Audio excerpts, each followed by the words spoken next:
Welcome, ladies and gentlemen, to our feature presentation. If you haven't been keeping up with the news, it's the Summit Esports Wawas hoping to continue their Titan playoff dreams alive as they face off against Team Akuma Paring Knives in this gruesome, or potentially not so gruesome, best of five.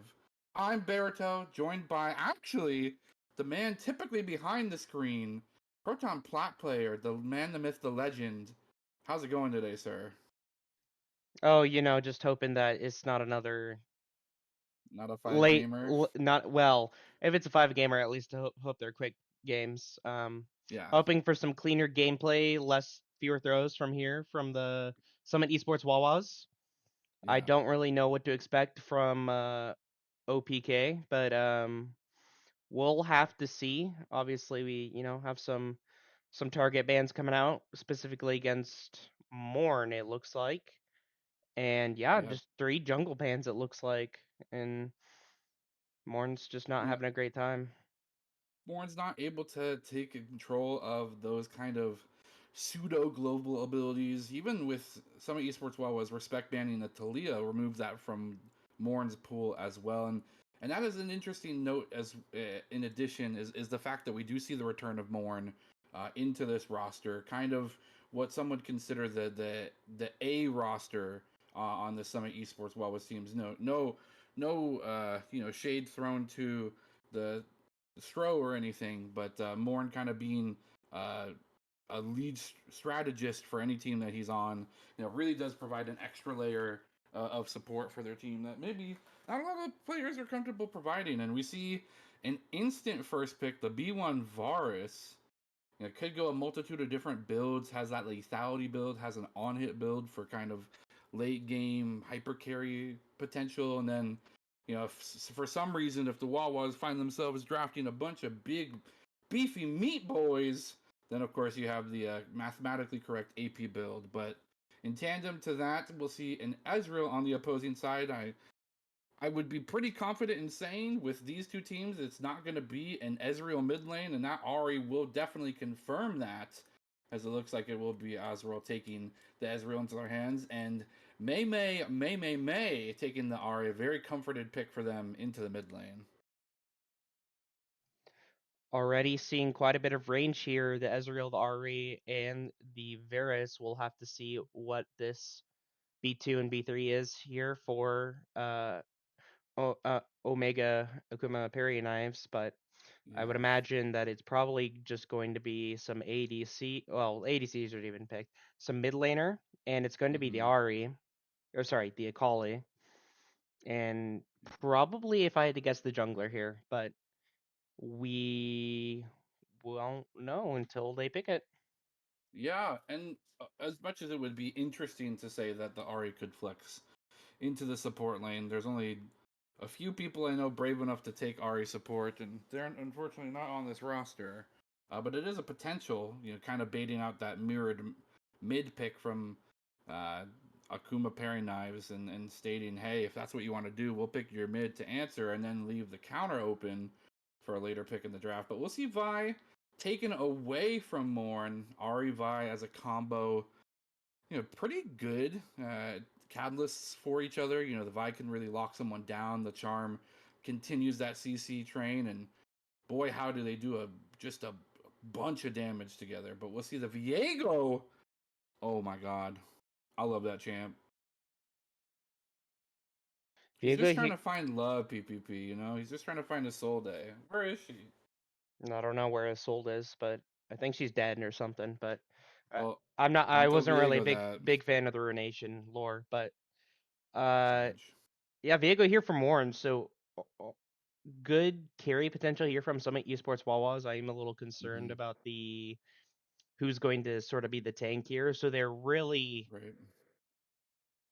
forecasting because Boy Wife they don't really tend to play very tanky supports here, and so Yeah. they're pretty much forecasting that they need to have Sprinkler on at the very least a bruiser, Mm-hmm. or preferably probably a tank to just have some front line.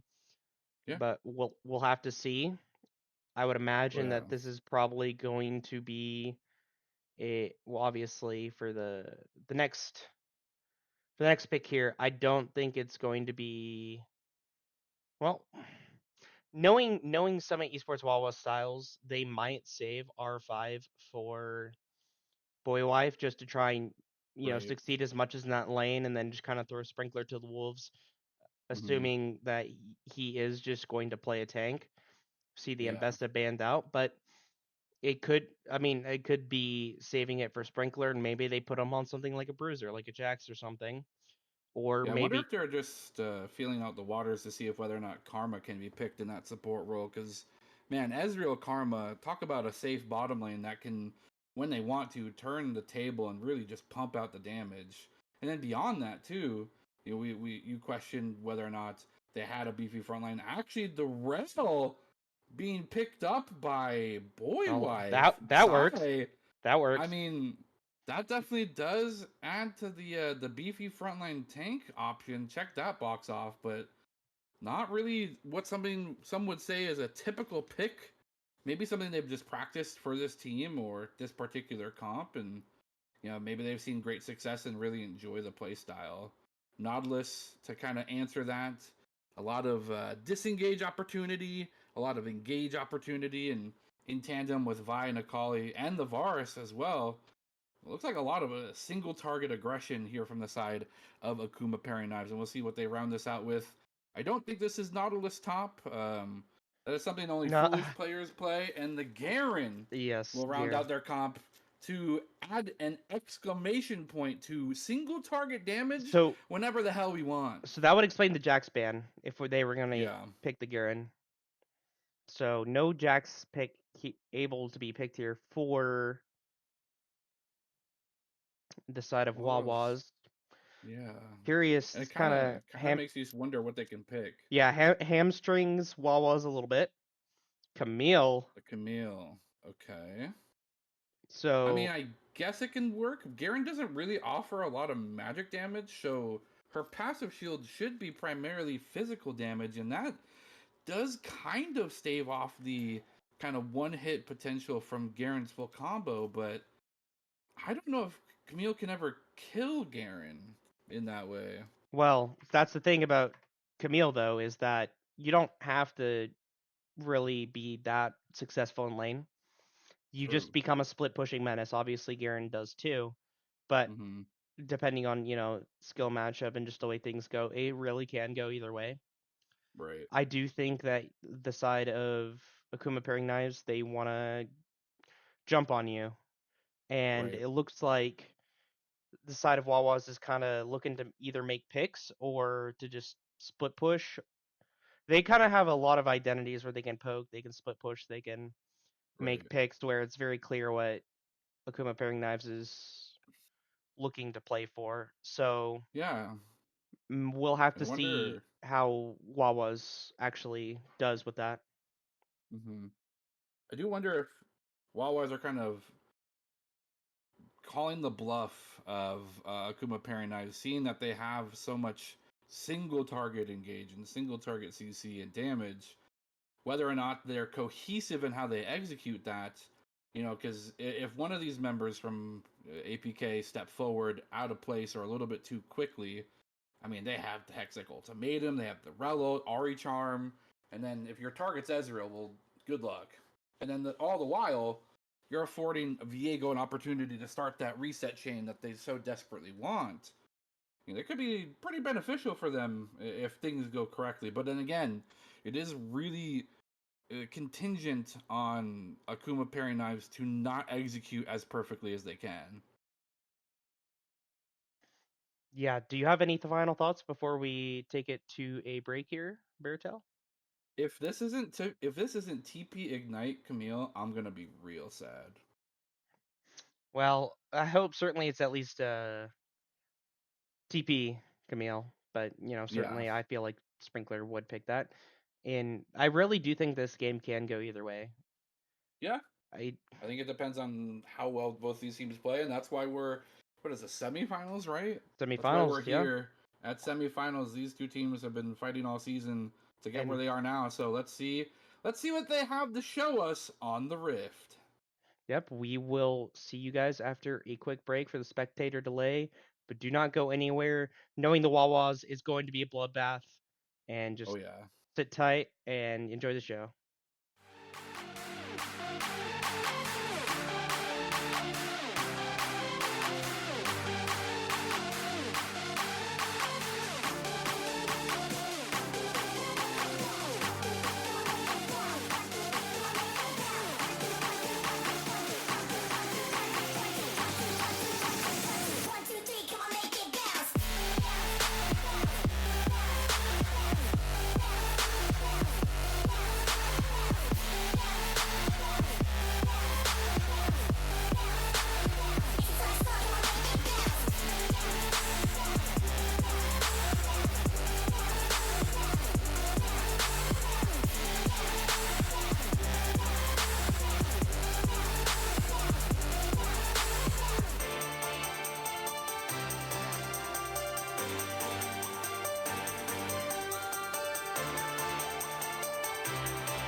Welcome back, ladies and gentlemen, to Game 1 of the Titan League. It's going to be a big match, the start of a best-of-5 here between Summit Esports Wawas and Team Akuma Oh no. carrying knives.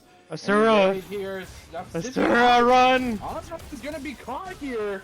Unfortunately, gets the first blood over 2, possibly the worst champion you could. Akali cashing in large there. No suns used across the board. But definitely got to be careful. I mean, it's Nautilus. You kind of got to be cognizant of them going for potentially invade. It is what it is, though. Now you don't have to worry about getting first blooded in top or mid lane because it was already given in the bot lane. That is indeed true. Oopsies. I don't think that ZMT or May ×5 or whatever you want to call him is going to be particularly happy about that donated kill gold over, but yeah. And the boots really does help Akali be a lot more. Well, that's not how things are supposed to go. Varus, your team got the first blood. You can't rage quit now. Surely something more drastic is happening, of course, and well, hopefully it does not last too long. This is the second pause. The first pause was also the Varus. Oh, so that's not good. So yeah. Let me go. Akali having boots. You do your production thing. I'll keep the stream entertained. No worries. No. I'm just gonna see what they're saying in chat. Okay. Ooh, secret peek. No secret peeks. No one's allowed to look. Don't look, chat. Don't look over here. May ×5 is asking where Akali got the boots. And Asura said, I sold them to him. Yeah, that's apt. Look at that. Now, you guys can't see it. You're not allowed to see it. But, I mean, to be fair, boots is pretty darn good for Akali. Just in general, let alone in this particular matchup. Helps you dodge both the forward and backwards of the REQ. Get yourself out of range of Foxfire. Dodges the charms. Maybe a little bit of a stream delay situation happening here. It's just what happens with the pause. Yeah, this is just the pause buffering thing. We see Rel going Air Jordan mode. Gonna dunk it onto potentially Nautilus's face, although... it looks like it's gonna miss.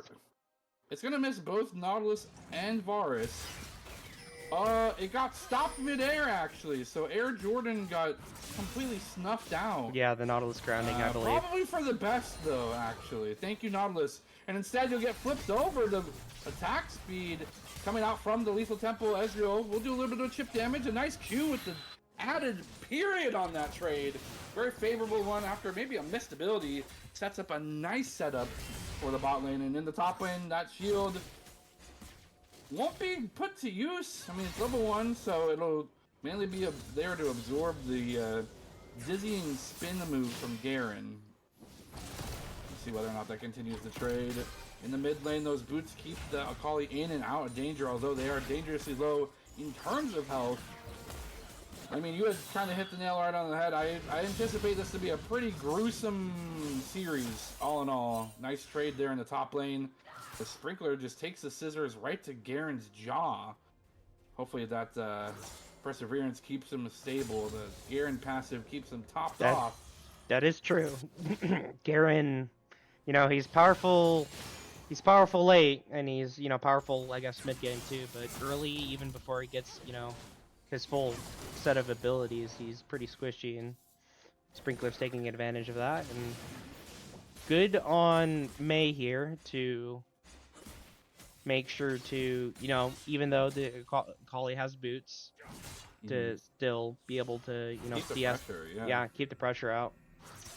I mean, with pressure alone, May's effectively removed 100 gold from their advantage they got from that first blood, just with adequate lane play, and hopefully it continues to be the case. Here comes the hook shot onto the wall, onto the Garen. The silence is there, only to buy a little bit of time, but here will another trade, and the grasp of the Undying will completely nullify that damage.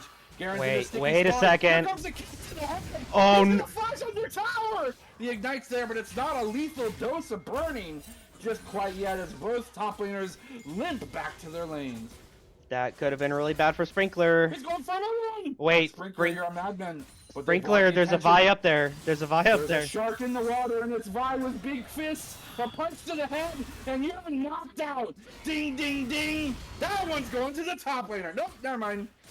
Vietnamese. Yeah, so they have Vietnamese they have Vietnamese daddy, they have African mid, they have Mexican mid in the top lane. These are just summoner names, people, okay? They have yes. The biggest atrocity is the keyboarder. Like, come on. The keyboard. Lazy basing in the lane. Morn snips out the blood of their own. Will he get to kill one more auto attack? Oh no, okay. The Garen W, but it's just not enough. Wow. Mexican mid, a complete blunder, had a huge advantage going for them and just whiffed it away. But in the bot lane, it's continuing to be that bloodbath we anticipated. Now Azure will be the target. The Ignite will tick down and burn their health bar. Can they get the bonus? They will! It'll be a 1-for-2 trade. Maybe, possibly. No, the CC's here! Can Boywife take it alone? I don't think so. Var's damage is too high. And they'll have to force themselves to flash away. A 1-for-1. Both going to the ADCs. But unfortunately, Azure will take a lethal dose of damage. Yes, so this Varus does keep on just getting ahead. See, as you can see, slight gold lead here. And Sprinkler not able to land any effective damage. Just get the level 6, is pushing in the minions, so the Garen will be on the back foot a little bit. I am just a little concerned that Sprinkler with no flash is going to get ganked again, especially with these level 6s coming up soon. And so you can see the support's coming up, the Nautilus is coming up for the grub play. Yep, it's the grub timer, and most specifically, you're right, the no flash is a huge indication that this is a priority target. Silence has already been used, so they'll be able to use the hook shot to get themselves out of dodge, and the call was already made that they'll get the first grubs. We can see Morn already starting the Drake as another pause comes through, and it's just classic kind of opposite side of the map trading. Luckily, Sprinkler has a really good escape ability.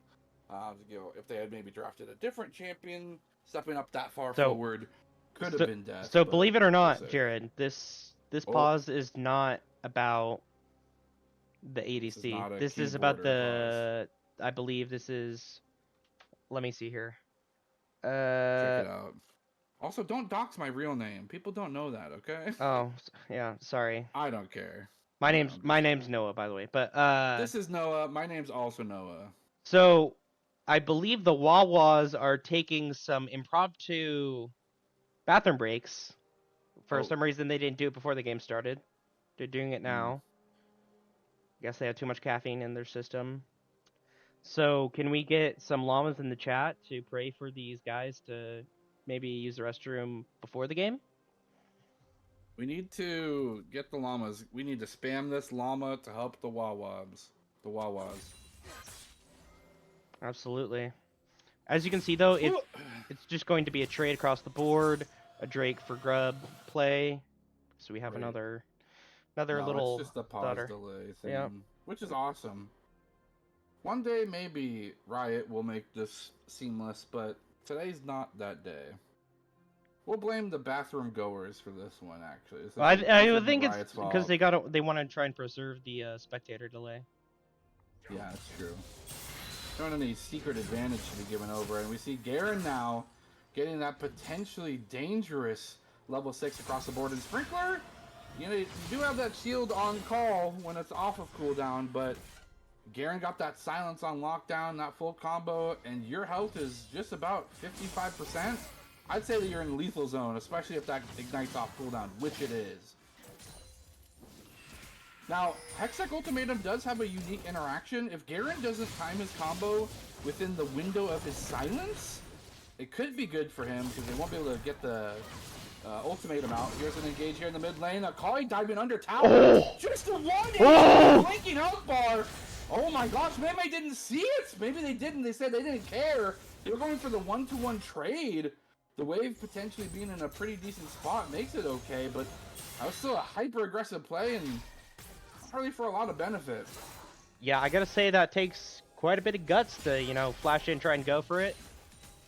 Maybe not worth it in the end, ultimately, but almost a really good turn there by May May.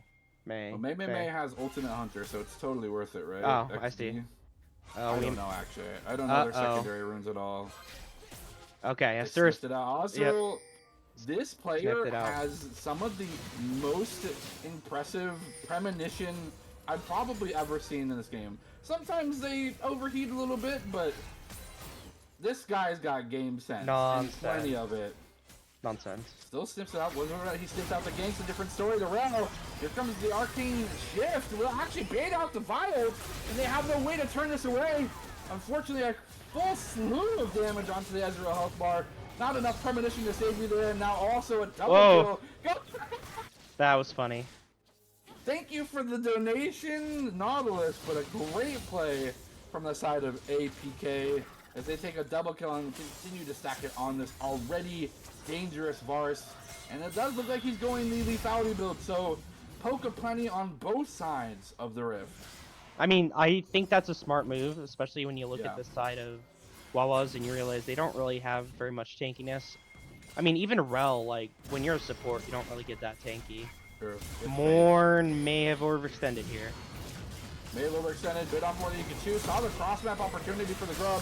Has to wait for his team to bail him out. The damage is there, but unfortunately, Justice on his head will cast him to an early gray screen. The auto attacks in the queue from May will keep him alive. He'll dash through the tower, and the fight continues. Now it's just Rel versus 3. A rotation to try and save the team. They get themselves a speed buff.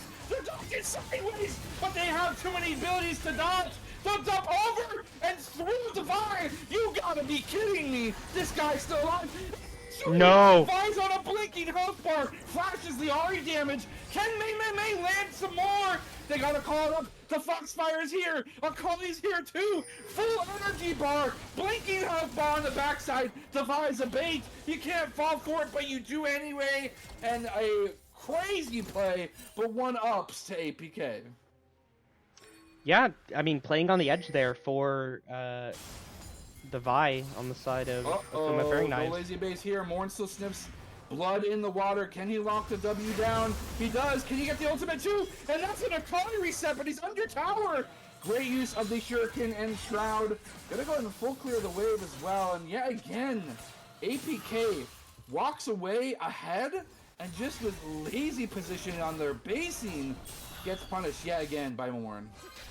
Now, I see some problems here, Baratel. I'm sensing some problems here. I'm not seeing anybody spamming llamas in the chat, so... Yeah, there's clearly not enough llamas to help the Wawas, so... But maybe the spam comes out every time Morn sees the AFK or in the top lane. I don't know. A nice engage here onto Akali. Nautilus will be here to just lock him down. Here comes the R2 as well, though, and unfortunately a full lane to run away will spell your demise. Ahri with no ult is a sitting fox, and a gray screen will be assigned to May's screen for a little bit. Just a lot of aggression and really early game rotations. I mean, despite Wawa's making or attempting to make some rotational plays, trying to go cross-map for cross-map, it does seem that APK is with it when it comes to where they need to be and when. Whether or not they continue to hold up that resistance will be different stories. Now, a bait will come up through the top lane. Nautilus ult coming through into Trinkler. He'll be locked up under his own tower and just completely destroyed.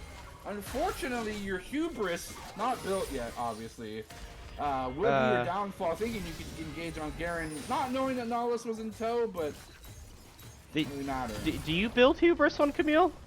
You do not. Hubris is in the mental state, I would say, more so than anything. Okay. Yes, but I will say that this Nautilus is kind of just all over the map, and I'm going to be honest, as somebody who doesn't really know a lot of these Immortal players, as a low Bob in Emerald. It's the Shaq meme where it's, I wasn't really familiar with your game.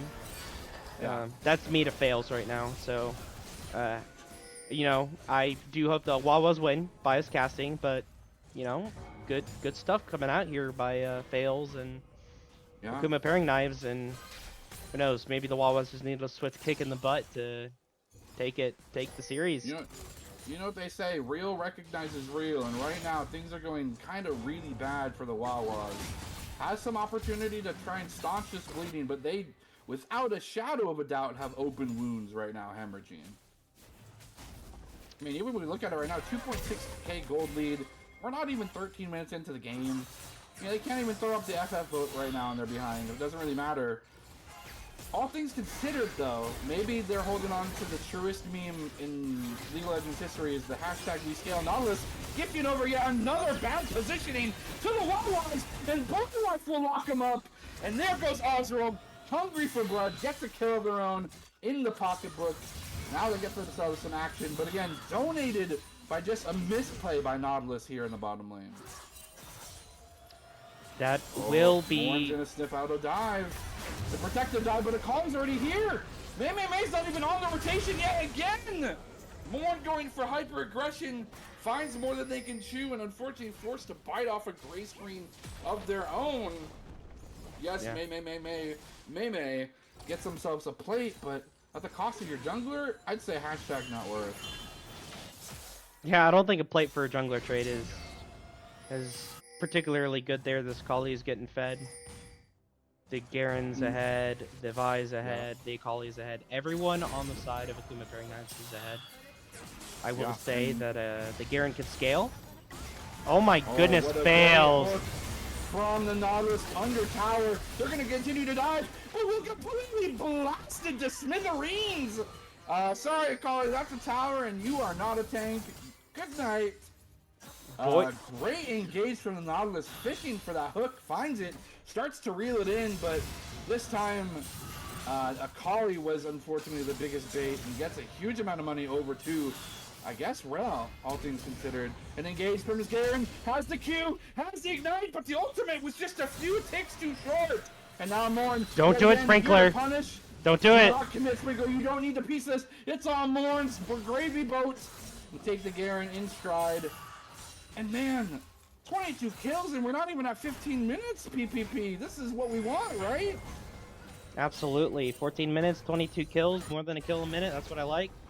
I will say there, it looked really good by fails, but then Boy Wife manages to save it when the Akali commits to taking that second part of the E. Saves them. People that say that Sai can only play enchanters, well, I'll give you this game as an example as to why you're wrong. Really popping off so far in the row. Actually, the only one, even if it's by 15 gold, the only one ahead of the I know it's gone. Opponents. It's not gone. It's 10 gold now. Come on, let him have this. Or let them have this. No, it's a blue. It's blue. Oh no. Wait, no. Right. Oh, the arrow is to the right. I don't understand graphics. I'm not a production person, but arrows usually mean that person in my opinion. I was thinking. I know. That's true. I was thinking to be right. Look how close Morn is. Morn takes the lead. Slowly but somewhat surely. Oh my gosh, the Ezreal ult will be completely stopped by nothing. It'll be continued to cap. Nautilus continues to get pulled under tower. And I don't know if this guy's got a Venmo payment or something, but he keeps gifting over kills to bot lane in the Wawas. But he's in the tower. The barrier's here. The Arcane Shift to follow suit. And there's a TP behind. You guys have been completely bamboozled. And the Wawas take all the spoils of war here. Kills aplenty for everybody. They'll try to give it to Azrael. It's a dangerous call. Vi can still do things at 1 HP, but unfortunately not. Lives through the auto attack power that is Ahri. And maybe a little bit of the Icarus going too close to the sun on the side of APK. They're biting off more than they can chew, taking a book out of Morn's early game playbook. Causing them to overheat, and Wawas are just reaping the benefit. Yeah, gold lead reclaimed here. Well, I don't know if they ever had the gold lead, but gold lead now over on the side of Summit Esports. Wawas. Good stuff here by Boy Wife and this Nautilus. Snips it out. Again, the Nautilus in a bad place at a bad time. Gets the Hextech Ultimatum. Can they collapse the damage onto him? He flashes away. Puts himself Spider-Man style under tower, but Morn tries to go for the execute. Gets a reset onto the Garen and stage. And now we see Azrael on a rampage. You know, there's not a lot of champions I don't like to see on a rampage. Ezreal in this capacity high elo, probably not going to be one of them. That is a terrifying sight, and even so, we see how difficult it has been so far for APK to clench their CC onto this Ezreal. I mean, once he starts getting more items, I don't think that's going to be an easier task for them by any means. So the Drake will be claimed here for the side of Akuma Pairing Knives. They do have the feats of strength, so they do have those upgraded boots. But ultimately, I think good plays are being made here by the side of some Esports Wawas. Maybe a little bit more of not the meme on anything, but if Akuma Pairing Knives lose this game, when they were in kind of the driver's seat for a significant portion of it, it's because they outplayed themselves. Oh, where have I heard that before? I don't know. It's classified. It's possible. I mean, truth be told, this does look like a you've outplayed yourself situation. Pulling triggers, this Nautilus getting incredibly unfortunate in their positioning, and it's costing them huge amounts of gold. And they're making huge macro plays, but this micro needs to be tightened up from them if they want to get themselves back in the driver's seat that some of the Wawas want desperately to get themselves in. A nice engage from Akali into the bottom lane, but May does have the ultimate, gets themselves out to safety, and on the back of pushing that bot wave in, means that they know where Akali is answering that wave. May can reset and look for a potential to rotate towards this play on the Rift Herald with the rest of the team. So it looks like we might have set up here for a Rift Herald fight. Things are looking to get spicy. No saying how this fight's going to go, but it looks like it looks like now I will be one to be caught out. Full engage combo on Terrell and no one there to help out. Unfortunate, and that does mean that they do lose a lot of potential fighting power against this Rift Herald. In fact, it does look like they're just going to end up giving that for mid-push. Actually, Akali will be the Hextech ultimatum. Means that while she's sitting in Shroud, she can't be found, but no shot. Akali's such a funny and balanced champion, able to get themselves out of dodge, hiding in that Shroud. Nowhere to be found. Azura will be hooked yet again. And Nava's taking a huge amount of damage intel, but I mean, Wawa's desperate to find something as a trade and cannot find it. Can't lock it up, and now they're on the back foot. Yeah, well played by the Akali. Oh, this top tier 2 is going to fall too, even if this Garen does die. Top tier 2. The Retro Sprinkler going to try and put some damage here onto the Garen. Gets a full kick off his head. With some Mbappe there, if you know what I'm referring to. But nice bicycle kick. Bending it like Beckham. Yeah, one of my favorite football teams, Los Babasos. They would do something like that for sure. Rift Herald being summoned in the mid lane, and yet again another tower just going into the pocketbooks of APK. And man, I mean, it's definitely what the biggest contentious point is for the Wawas is the fact that they've got one tower. Now APK's got 3 down. Yeah, that they really Akuma Pairing Knives have kind of cracked open the base here, and this opens them up to a lot more vision opportunities and flanking opportunities. That's kind of scary with a team like this. The Nautilus, the Vi, Garen, just really anybody. But the focus is on the Nautilus Death Fund is going to continue to be just the meat sponge for damage from the Wawas. They actually even force out the TP from Camille. They desperately wanted to get a kill there in that jungle. I mean, we do see jungle timer for Dragon up at 115. Otacon is alive. Unfortunately, Morn will be the target of the full Akali combo. No R2 yet to give. The Charms here only here to buy time. Well, trying to go over the wall. May will actually follow suit over this wall as well. They're going to try and kill him. Nice Q from May. And they'll actually find the kill that they were so desperately looking for. Now they'll turn their sights towards Otacon. Oh, this is the one that hurts, isn't it? Actually, jokes aside, they all hurt. Yeah, this thing does too much damage.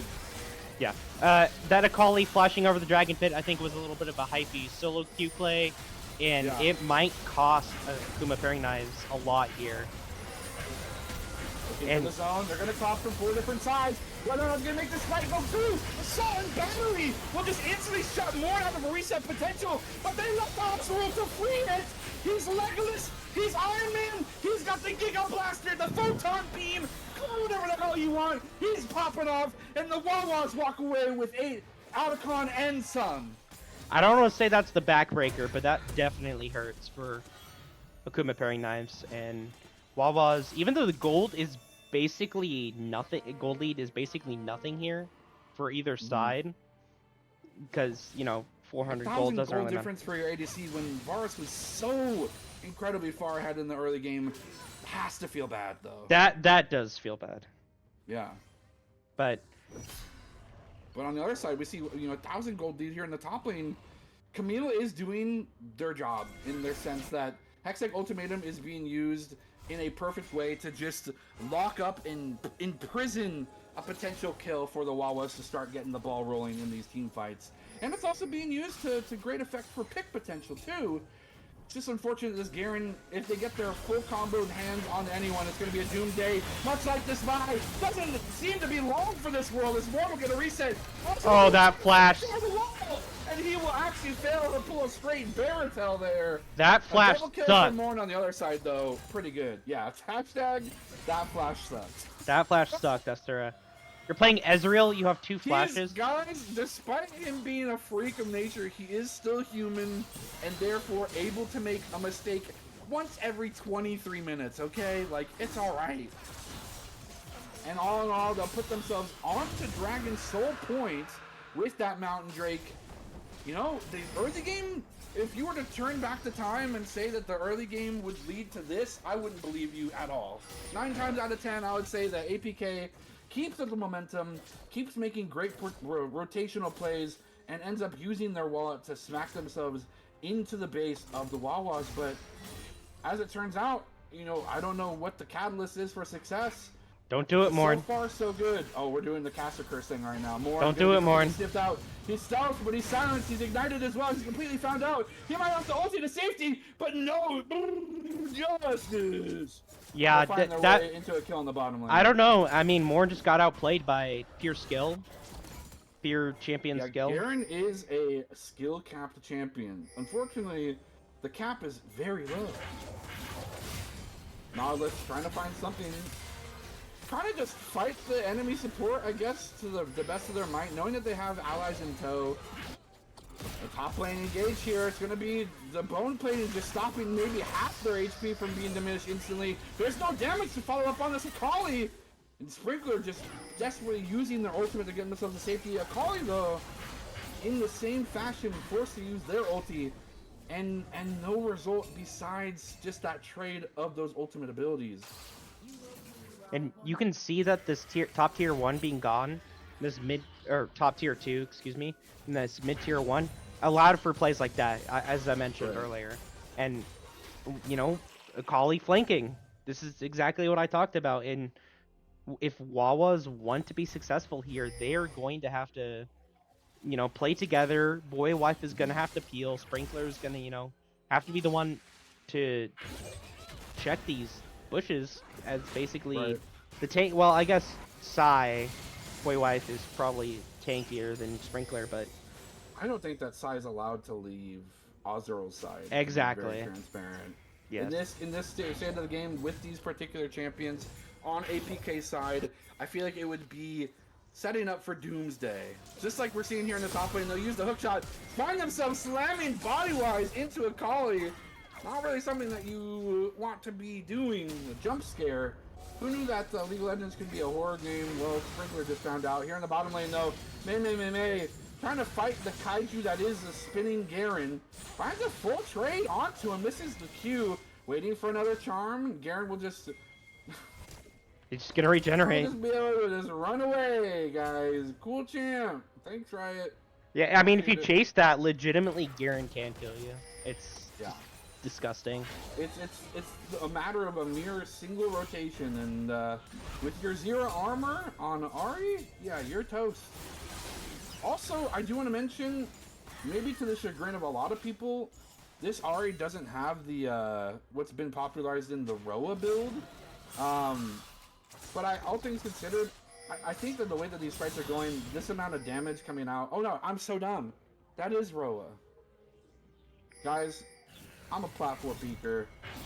Come on, let's be real. I also don't play mid lane. I'm a top laner now. Teehee? No comment. You can comment. I'm already getting flames in chat, it's fine. I deserve it. So that being said... What's next? Yeah, I was gonna say. Deflect. Uh, With the roller that I knew she had the entire time, will be found out by 3 members. Running to the teammates, though. The rallying cry has been warned. Sai will go in for a dive onto the back line, onto the front line, whoever they can get their iron horse onto. Just a little jab for jab, I would say. No one's getting knocked out quite yet, but now Vi's looking to charge up a KO punch over this wall. it's just going to be a stall play. It's just going to be a stall play. There's no Baron opportunity here. I don't think either team is tanky enough to really want to go for a soul play, or sorry, a Baron play. I think that in this particular situation, as well as how often we've seen APK willing to throw multiple members into a top lane split push, they could actually use this to their advantage, especially with the dragon spawning soon. Hookshot used to get themselves away from Garen, but Garen, as fast as he can be with his awesome tanky build that makes him very durable for some reason, will be able to keep up, and luckily Sprinkler is able to get themselves out of dodge. 5 members of the Wawas now take their sights onto this Dragon Soul, and they're actually going to rip it on spawn, hoping for bad timers for a reset. They're waiting for it to pull out, but it's just not doing it, and here comes the engage. They're forcing APK to pull the trigger. Will they be able to do it? Like a drink of water. Oh, watch the Garen. Action erupts. Watch the Garen. They don't know where the Garen is. They're out in the box. He's on the back line. He's got full access. A backline dies. A backline dies. Bonzo will get themselves dangerously into the pit. But all for not, as Mexican mid will take one with them. Sion a 1v4. They'll trade one as well. But at the end of everything, it's 2 members of the Wawas left to deal with an entire 4 from the side of APK. Wait. Dragon's still engaged. Unfortunately, now Morn will also fall, and the Dragon contention has been forfeit. May cannot do it alone. A good opportunity, but I think, as you astutely mentioned, PPP, no one keeping an eye on where that Garen was the catalyst for success for APK. Yeah, I mean, that Nautilus just flash out to start the engage. Ults hits that depth charge just in the middle and kind of causes chaos, and then, you know, Mexican mid just comes in. Jumps on the Ezreal. Ezreal's, who was, you know, when unprotected, was basically a bunch of the damage for some Esports Wawas. Dies immediately. Just gets run down by the Garen. Nothing else you can do. What was that you said about Rel and her having an iron horse? That she's an iron horse. Yes, that sounds like a solo queue insult, and that's kind of what I want to say to Wawas. Horse. Yeah, iron horses. Yeah, they played like iron horses. And I mean, okay, I guess I don't really know what metal she has Ferromancy in control of. Oh my god, May found the worst thing to find in the bush. A full beefy damage Garen. Luckily they didn't have the ignite on top of that, but walking away with the blinking red health bar. Pokemon sounds ensue. They're rushing down to the Poke Center to get healed back up. My goodness, one more damage item, and it looks like that's what Garen's going. And that could be just a free 1 for 0. Anytime you walk into a bush that you don't know the location of your above. Yep, Garen should get nerfed out into Oblivion. IMO. I know. Damage. It'll be devastating to the people with no hands, but you need one hand to at least press R, dude. Come on. That's true. I thought all Garen players played with their feet. They play with a Guitar Hero guitar, don't you know? They activate star power when they want to spin. And so, Rice players, they're playing Through the Fire and the Flames, Guitar Hero. Yeah.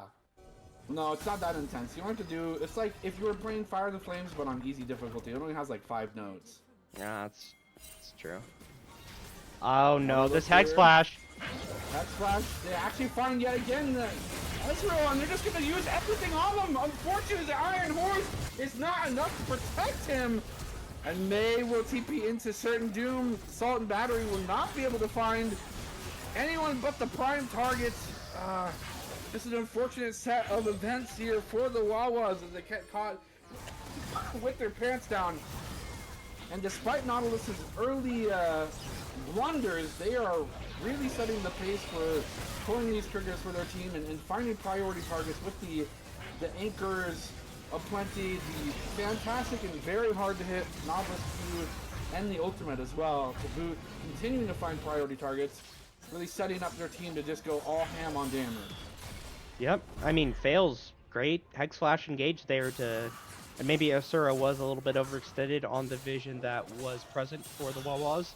But this is the thing, though. This is the thing, is that there is one defined identity here for the side of Akuma Pairing Knives. And there's kind Find someone and kill them. It's there's multiple identities here. There's like poke, there's, you know, just want to split push.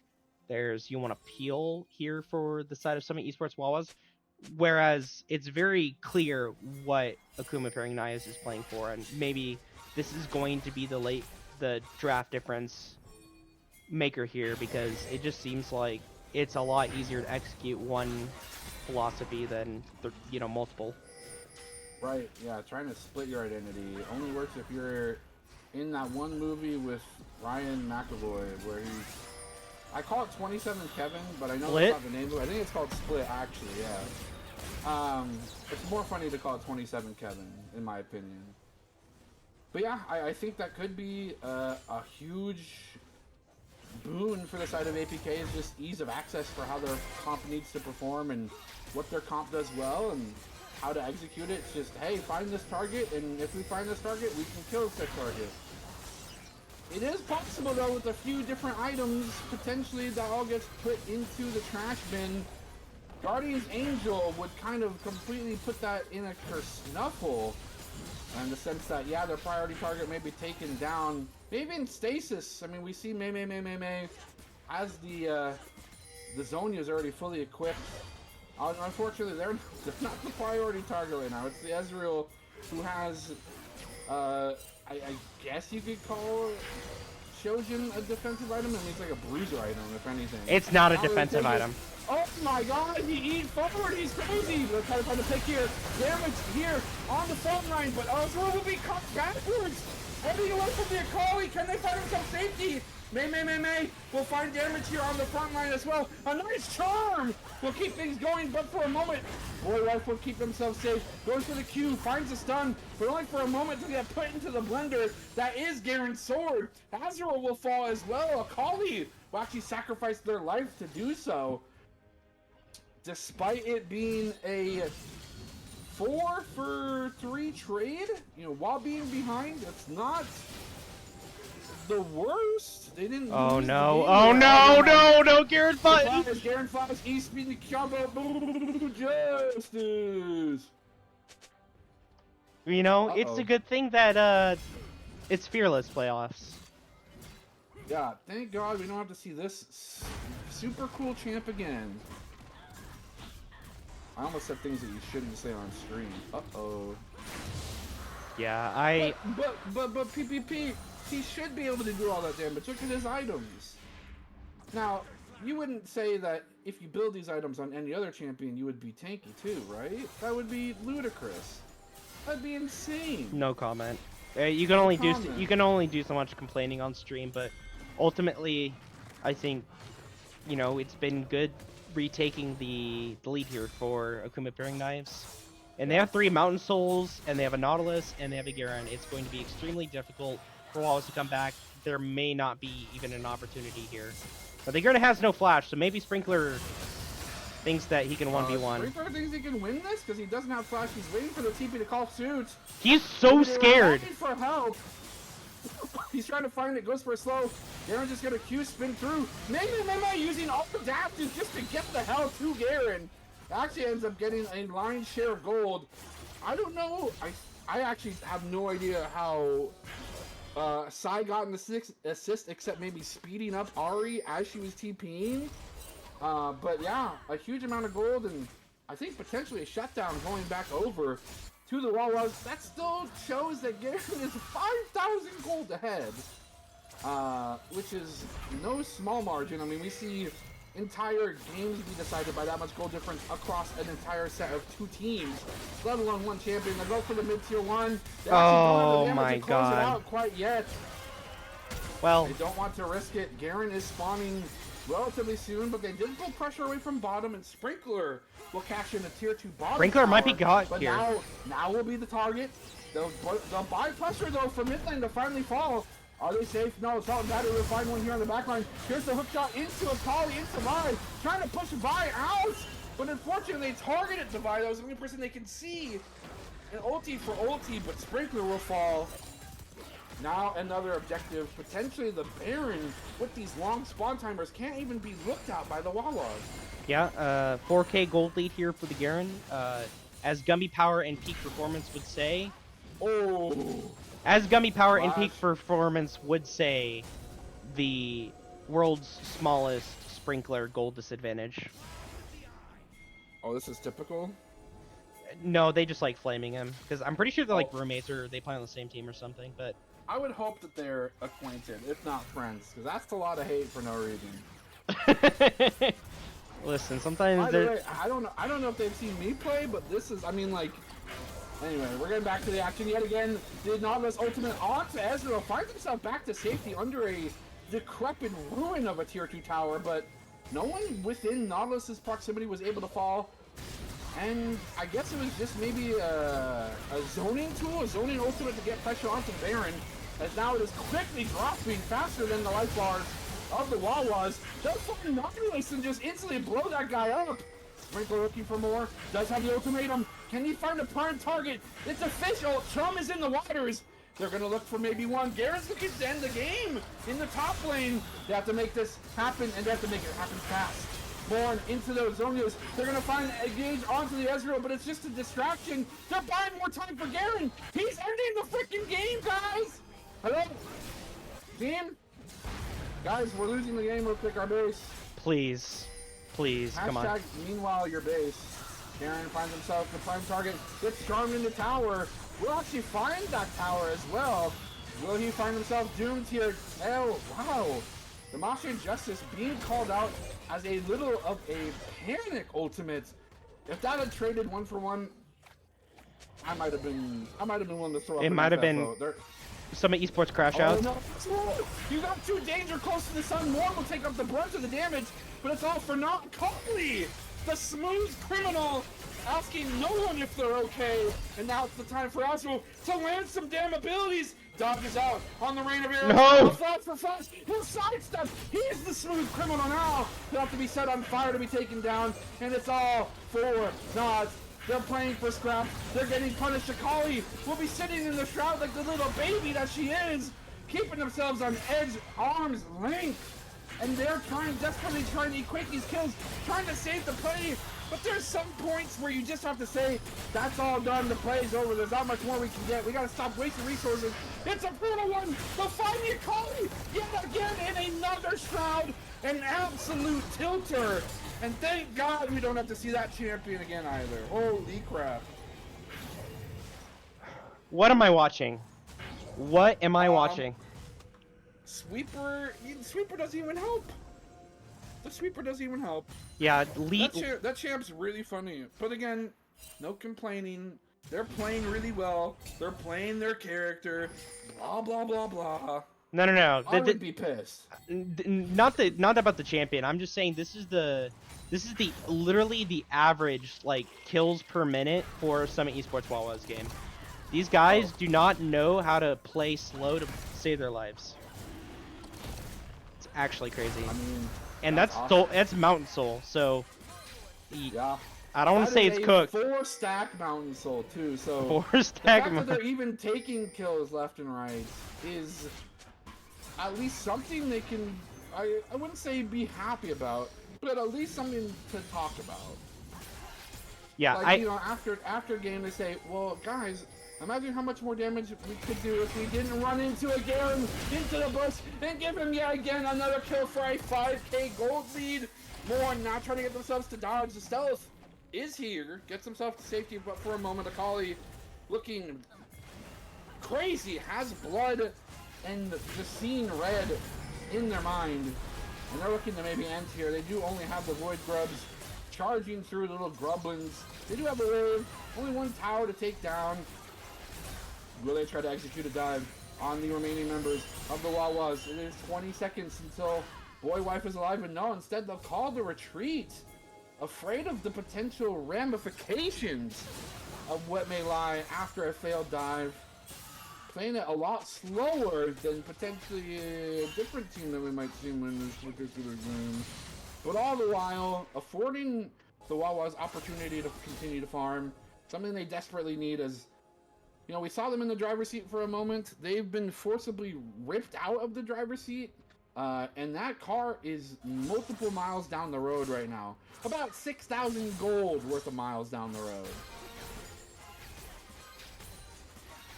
Yeah, I don't really know what to say other than you can go for an Elder Flip, and that's basically your only play here for side of Summit Esports Wawas. The side of Akuma Pairing Knives, they're extremely tanky. Oh, They're going for a Death Rush. Are they all going to collapse on the Garen? They might have to. Sprinkler's already dead. Oh my. He gets himself to safety. A nice flash. Oh, the Garen flash as well. They'll take ultimatum just to buy time for the team to get there. But the rest of APK is already here.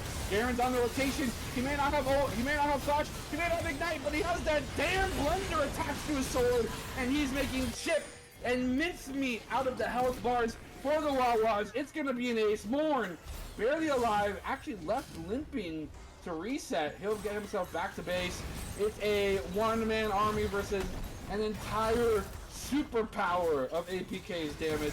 I don't think he can do it even with the GA. It'll be popped instantly. Unfortunately, the Nexus does not have one in game one. We'll go to Team Akuma Pairing Knives. Yep, Team Omega Akuma Pairing Knives. They played their comp well. They, went for the picks. They went for the assassination plays. Ultimately, they do end up taking the series. Or, sorry, not the series. The game. Excuse me. That was only game one. But what a game it was. 68 kills, 43 minutes. Yeah. We will take a short intermission here as we try to just recover from what we just watched. But do not go anywhere. Don't turn that dial. Lozenge series. I need to get some lozenges. Lozenge series.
Welcome back, you bunch of nerds. Sorry, guys, I had to get some water. This is Baratel, joined by Proton Plat Player. We're going into Game 2 of this Titan Series semifinals match between the Summit Esports Wawas and the Omega Akuma pairing knives. APK, they started out strong, fumbled in the mid game, and decided to just take it seriously and really clench down and tighten down on those mistakes that they were making mechanically. And as you really mentioned, I think to the greatest effect, they executed their comp exactly how it's designed. They continue to find Oswald, they continue to find priority targets, and within their minimal amount of crowd control, whether it be the Garen Silence or the Nautilus full CC train, were able to kill them. And unfortunately, the Summit Esports Wawas, with too many identities to capitalize or perform articulately, struggled to combat that and found themselves at the losing end of the first game. But it is a best of 5, and it is fearless. So as And we see here in the draft, these two not only is it fearless, because Titan it has also like a specific where the bans are reduced in games 4 and 5, but right. the teams have opted to actually have full bans Oh, coming into games 4 and 5, so it's going to be full fearless. If you it's get full true fearless. It's full true fearless. So if this goes into games 4 and 5, you might be seeing this might be the muck, the swamp where Summit Esports Wawas thrives, but they gotta first, win a couple games to, get to Yeah. that game 5. So, Mm-hmm. well, I hope they at least win one game, and it'd be 0-3 would be pretty depressing, but A 3-0 they would be what it opted is. they opted to take blue side here, which makes me think that they just want to B1 something for Sura. Either that Yeah. or jungle for Morn. I think before the Gwen nerfs hit, it could be a good Gwen angle, forcing APK to ban it out of either the top or jungle hands. That champion can go sicko mode. I'm not gonna lie. But apparently, one of the players from APK is a known Tryndamere enthusiast because I've seen bans both times. And I gotta be honest with you, if there's someone on the enemy team that I know plays Tryndamere, I wouldn't be too shy of throwing a ban their way, in my opinion, in my drafts. Yeah, That champion's too funny. Tryndamere ban is truly when you know you've lost the plot here, and we're only in game 2.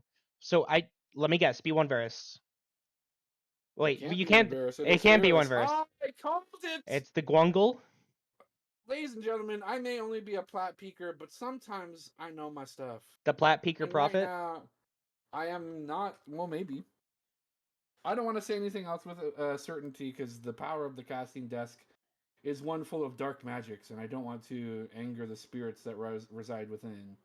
But I think the Gwen pick is very apt. This continues to be a very powerful champion that scales incredibly hard from the mid to the late game, and it really disincentivizes APK from playing any frontliner. And in fact, even if they don't have a frontline tanky champion, if Gwen can get those scissors on him, they're going to cut him to bits. Absolutely. Gwen is immune indeed. Yes. And it removes this champion from being played for the rest of the series, which is also great. Lilia and Tristana. Lilia most assuredly going jungle. I mean, this league doesn't have the fortune of having the Lilia top players like Summit does. Tristana, on the other hand, that's a pretty decent flex. And Summit Esports Wawas answers with a flex of their own in the Corki. And Maokai, too. Actually, a double flex. Triple flex coming out from the first 3 picks on blue side for the Wawas. Maokai can go top, jungle, support. Corki can go ADC or mid. Gwen can go top or jungle. It's just a grab bag of Okay. fun. I'm gonna be honest though. I think that this is Corki Maokai bot lane. If I had to be a sane human being, but Walpause, You're you're something. some would call you sane. That's true. Okay. Thank you, Bertel. I'm one of them. I don't But know how many more there are, but I'm at but least one. but I do actually like this Maokai pick, and they, True. you know, Omega Akuma pairing knives have opted to pick the Leona into it. But I think it Mm-hmm. makes the Lilia and even the Tristana's life just kind of hard to play because Yeah. Gwen doesn't have hard CC, only has slows, only has Mm-hmm. her damage. But this Maokai, it can make things a lot harder to stay out of the slop, stay out of the the grime of the team fight. Right. So I think there's also an interesting fringe benefit for drafting Maokai as well, and that's simply the fact that you don't have to ward dangerously. You have your little Pikmin that you can send to their demise in random bushes. That way you don't have to have your teammate face check Garen type champions again. Pretty cool. yeah, well, You it's a good see, thing we don't have to see Garen ever again in this series. yeah, thank God. Now, what remains to be seen are the other powerhouses of top lane. Uh, and I'm looking at one right now. It's not right. It's not banned currently. It may receive a ban. We may see it banned. I'm not sure how well it works into Gwen. I actually think it'd be pretty good if it's into Gwen specifically top, and that is the Darius. But it wouldn't be a flex. It'd be a very obvious Darius top because Lilia cannot really flex into other roles. Irelia being banned. Aurelia Jax specifically being taken away from the Wawas as they'll remove Olaf. Probably pretty wise. They only currently have one form of crowd control in the Maokai kit, and someone who could just run through that. Not great. Not a Right, good great. look. We'll see what this final ban is here, and I'm curious to see what this R4 is going to be for OPK. You have to Renekton, okay. you have to imagine that they know this is probably a Gwen jungle here for Morn. They're not going to pick their top laner here. Yeah, and I mean, why would they pick a Gwen top lane? I don't think necessarily Olaf nor Renekton really give her too much of a terrible time. I'm more than happy to be corrected, as I always am. But why would you ban top laners out of the pool if you already have your top laner picked? Galio will be the pick here for the mid lane, and I like the pick in terms of crowd control, but I do have to scratch my head a bit. This mid laner from APK, African mid laner, right? African mid, did a ungodly amount of damage on the Akali. So them not playing another assassin, not saying that Galio himself can't do damage. It's an interesting look to say the least. What if this is Certainly be Galio interesting. top into Gwen top? Ivern smoking the Okay. trees on the blue side. We are one with the trees in the Wawas. We believe in the trees. Ivern being played competitively at this high elo. That's I I did not have that on my bingo card. I got to be very Well, I transparent with mean, everybody here. G2 Yike was a well-known Ivern player. Smolder, Yes, okay. I'm a it's Smolder a hater. Smolder mid, I'm a but Smolder it's hater. perfect. I've spoken to May multiple times on how incredibly favored Smolder is into melee matchups specifically. Galio just kind of serves stacks up on a silver platter, and you're incredibly safe away from the Galio engage. It's the rest of these champions that might What? be potential problem. Wait, It's a Galio top. you called it, dude. You called. I am a plat prophet, ladies and gentlemen. Kiana is like super dangerous for Smolder. By the way, this matchup is gonna be now hell for May. But counter pick. It's hard to predict the Galio flex to top lane. Now I'll tell you what, that's a tough one. That one I did have on my bingo card though. Wait, hold on. Uh oh. Wait, Getting confirmation. It's actually Leona top. Don't tell me this, please. what? Huh? What? It's Gwen into Galio top. Ivern I jungle. can't tell. No. I think they're memeing in the chat. They were saying that Galio is Zeri, but Oh. and okay, and yeah, they're just memeing. They're saying Kiana is Gwen. Okay, these guys are trolling me. Uh, how dare they trick Trist is Gwen, production? Lily is Gwen, Galio is Gwen. Okay, yeah, I'm ignoring these Okay. guys. Muted. Times 9. Well, this draft got spicy and it's only game 2 and fearless, but gosh darn it, I love it. Yeah, and who do you think's who's gonna take it based off of the Oh, draft alone? I gotta be very transparent with you. Well, Ivern and Maokai both hold a special place in my heart. I think Kiana is one of the most fun champions to watch. And I may be a criminal. I will say it with certainty. I'm a bit insane. I play Shaco like as much as humanly possible. So use that to gauge my sanity. Air quotes. It's not a lot. I don't have a lot of it. Kiana is I love that champ. She's so fun to play if played well. So it's really going to be up to African mid to continue that assassin dominance on this new and sometimes not really practiced against mid laner. I know that Kiana kind of teeters in terms of favor, but I don't think she's on anywhere close to the spotlight in terms of mid lane picks right now in the meta. So this could be a matchup that May has very little experience or knowledge about. I mean, that's the thing about Fearless. You got to be ready for anything. You got to be ready for anything. I do think this And is, also Galio top. I and mean, that's the yes, thing. I do think ultimately that this, if the Wawas can survive the early game, they will win this game. I think Yeah. there's just too much stacked in the favor of them to, unless they Oh, literally like are down 20 kills to 0. I well, do and think then we that they, saw we saw how willing they were to fight. I doubt that even if things go awry mid lane, May will still get the execute passive. I mean, I feel like that's inevitable. And truth be told, everyone but maybe Tristana has I would say a pretty difficult time dealing with Daisy once Ivern gets to those higher levels. Daisy becomes like a real nuisance for teams to deal with. You know, absolutely. they might have Lilia, Rylai slow, but Galio has to be melee against it. Leona has to be melee against it, and all the while, Daisy's happy to get those 3 stacks on you to knock you straight up into next Tuesday. What I will say though, in terms of advantage for crowd control, APK's got it in stride. I mean, they have the sleep, they have the Leona CC, they have Galio, and then on top of that, a full Kiana throw into a wall, hitting two of the landscapes, either earth, water, or even the grass. I mean, that's just so much crowd control and damage to boot. We'll just have to see how Oh exactly it yeah. goes after the Oh spectator yeah. delay and the break. Don't turn that knob. We will be back with hopefully another banger. Oh yeah. Let's lose my voice tonight.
everybody. Yeah.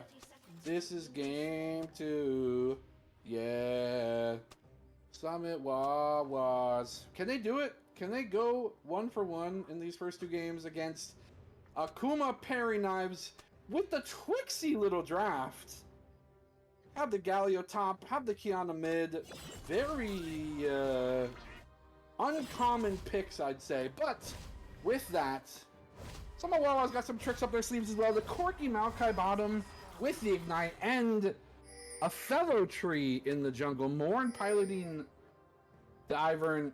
I don't know, it's gonna be sick. And they do stack. They've learned from their previous blunders. Ozra will not be giving over first blood in their jungle yet. They may still do so in lane, but not in the jungle portion quite yet. We'll see if Morn has studied his Ivern tactics, as the clear for Ivern is very weird. It's probably the weirdest clear in the game. Already grass proc, already for May, so definitely hashtag winning. Yeah. Okay, looking for an engage. Yeah, again, we see Boywest not on an enchanter. Happy to play more of that engage beefer opportunity for their team. Definitely needed. Walking into Leona, taking just a whole butt ton of damage. Great minds think alike, so they double ward that bush. Yeah. Phase Rush Galio in the top lane will get that activated, and quick trades left and right here in the top and bottom of the map. And you know, Kiana is like the R5 pick here. Yes, it helps your Galio, but how good is it against the Smolder? Because it looks like Africa's mid's not really having a great time of it. Yeah, well, so Kiana's not a champion until level 3. I don't know if African mid knows that.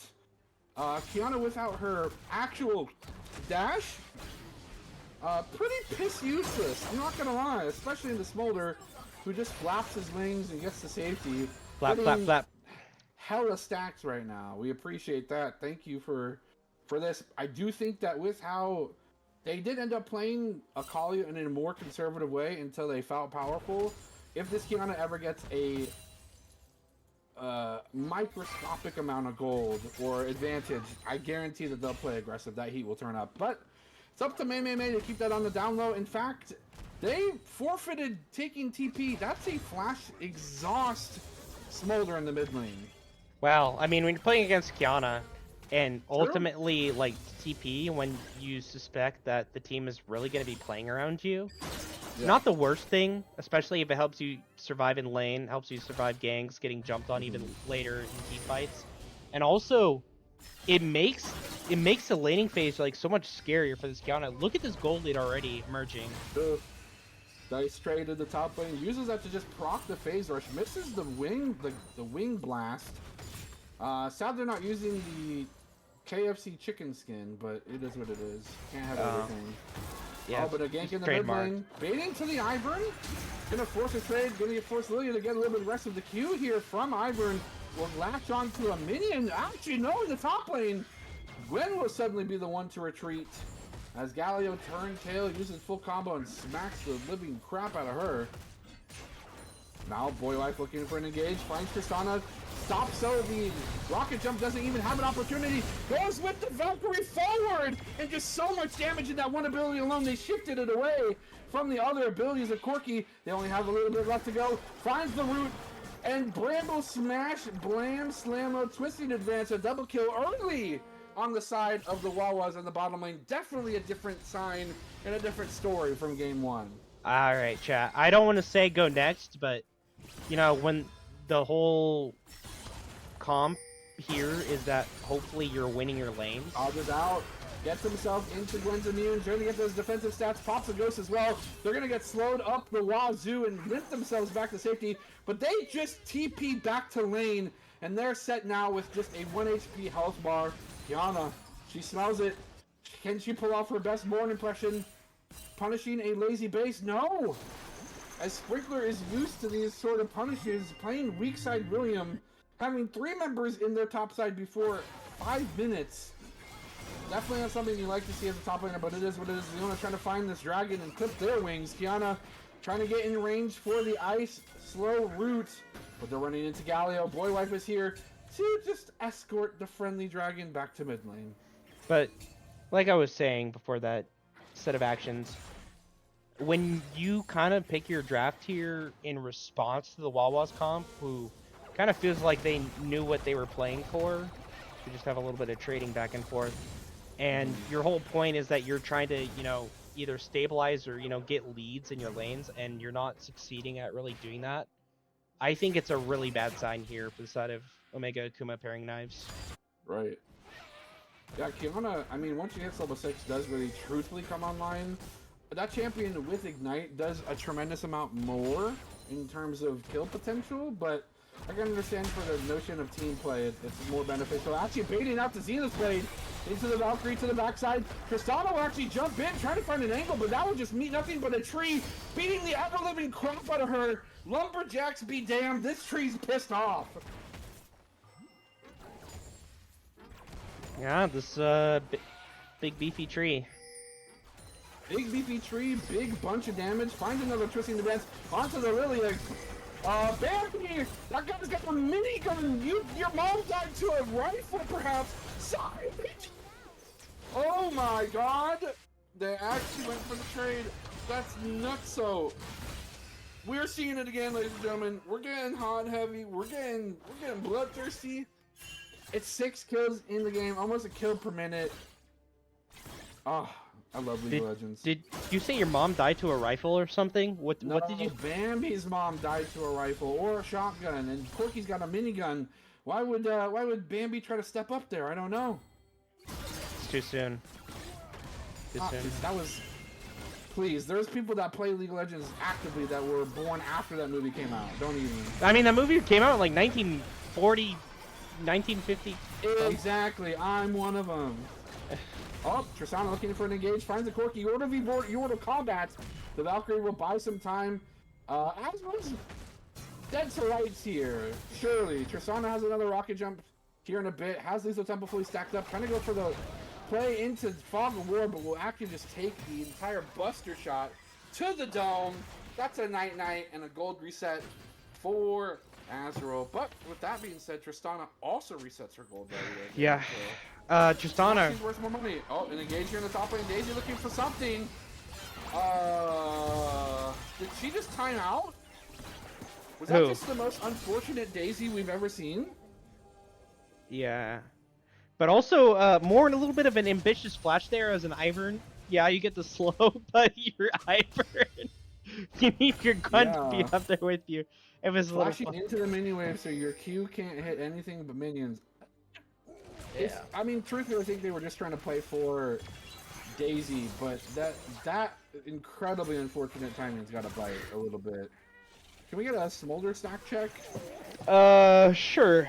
Let me go to Smolder. 78. Oh, okay. 78 by 9 minutes. Chat, is that good? I'm not a Smolder player. Is that alright? Well, Smolder stacking before 125 is pretty slow, but once you get 125, it accelerates it very quickly if you're a good player. Well, we'll see. I do enjoy seeing the 0-0-0 scoreline on the Kiana side of things. The equation for this mid lane pick has yet to blossom, although this might be the opportunity for it to show its power. Finds another reset with the W dash. Does not find the water territory like they would want. A route into an ulti, into another W, into the rock form would surely spell disaster for the tiny dragon, but unfortunate misplacement of that W. Another engage here in the mid lane. Now Galio rotating. Of all champions to rotate from top lane, you wouldn't think Galio, except maybe with his ultimate. It does continue to show, though, that APK, despite things initially not going their way, are still willing to look for opportunities across the map. Well, much to some people's chagrin. Sorry, did you say fight? Fight? Where? Gold? Health? Yes. Enemy champions? Murder? Fight? Murder death? Murder death? KDA? Oh, and engage here in the bottom lane. An explosive shot with the one tick just for insult to injury. They will now push the wave into the tower. Looking for potential Drake opportunity here. I gotta tell you, without Daisy, Ivern sucks at taking these neutral objectives. I just got to be very, very poignant with that. I say maybe without Daisy or an ally champion, and then we do see Gwen has an insane amount of top pressure. They don't even know that Galio's left lane, although surely it's called out. Oh, they're looking for the big dive. This Corki's had too much free range. There's no one here to help fight yet. They don't have TP mid lane. There might be a TP from the top side. No, instead they're just going to trade damage on tower.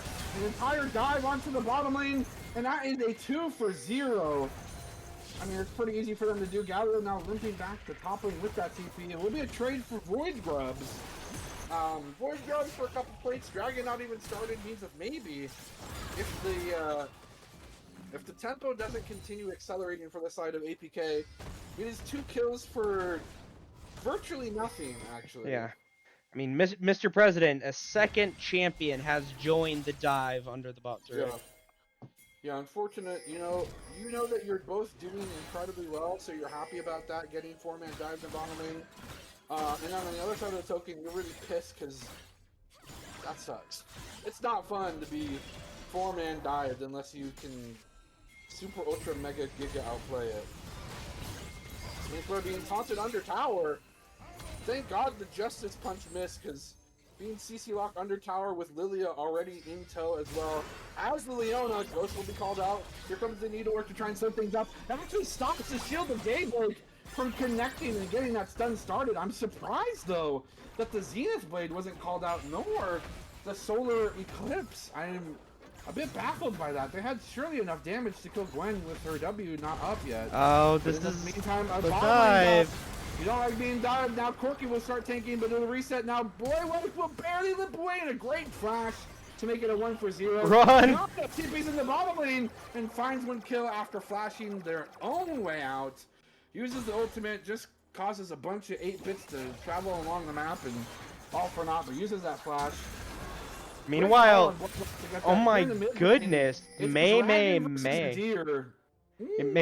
dropping bows on this Lilia with the dodges. Oh, a second dive has hit the bot turret. A second dive has hit the bot turret. We'll keep on under tower for long enough for damage to be done. A shutdown of gold.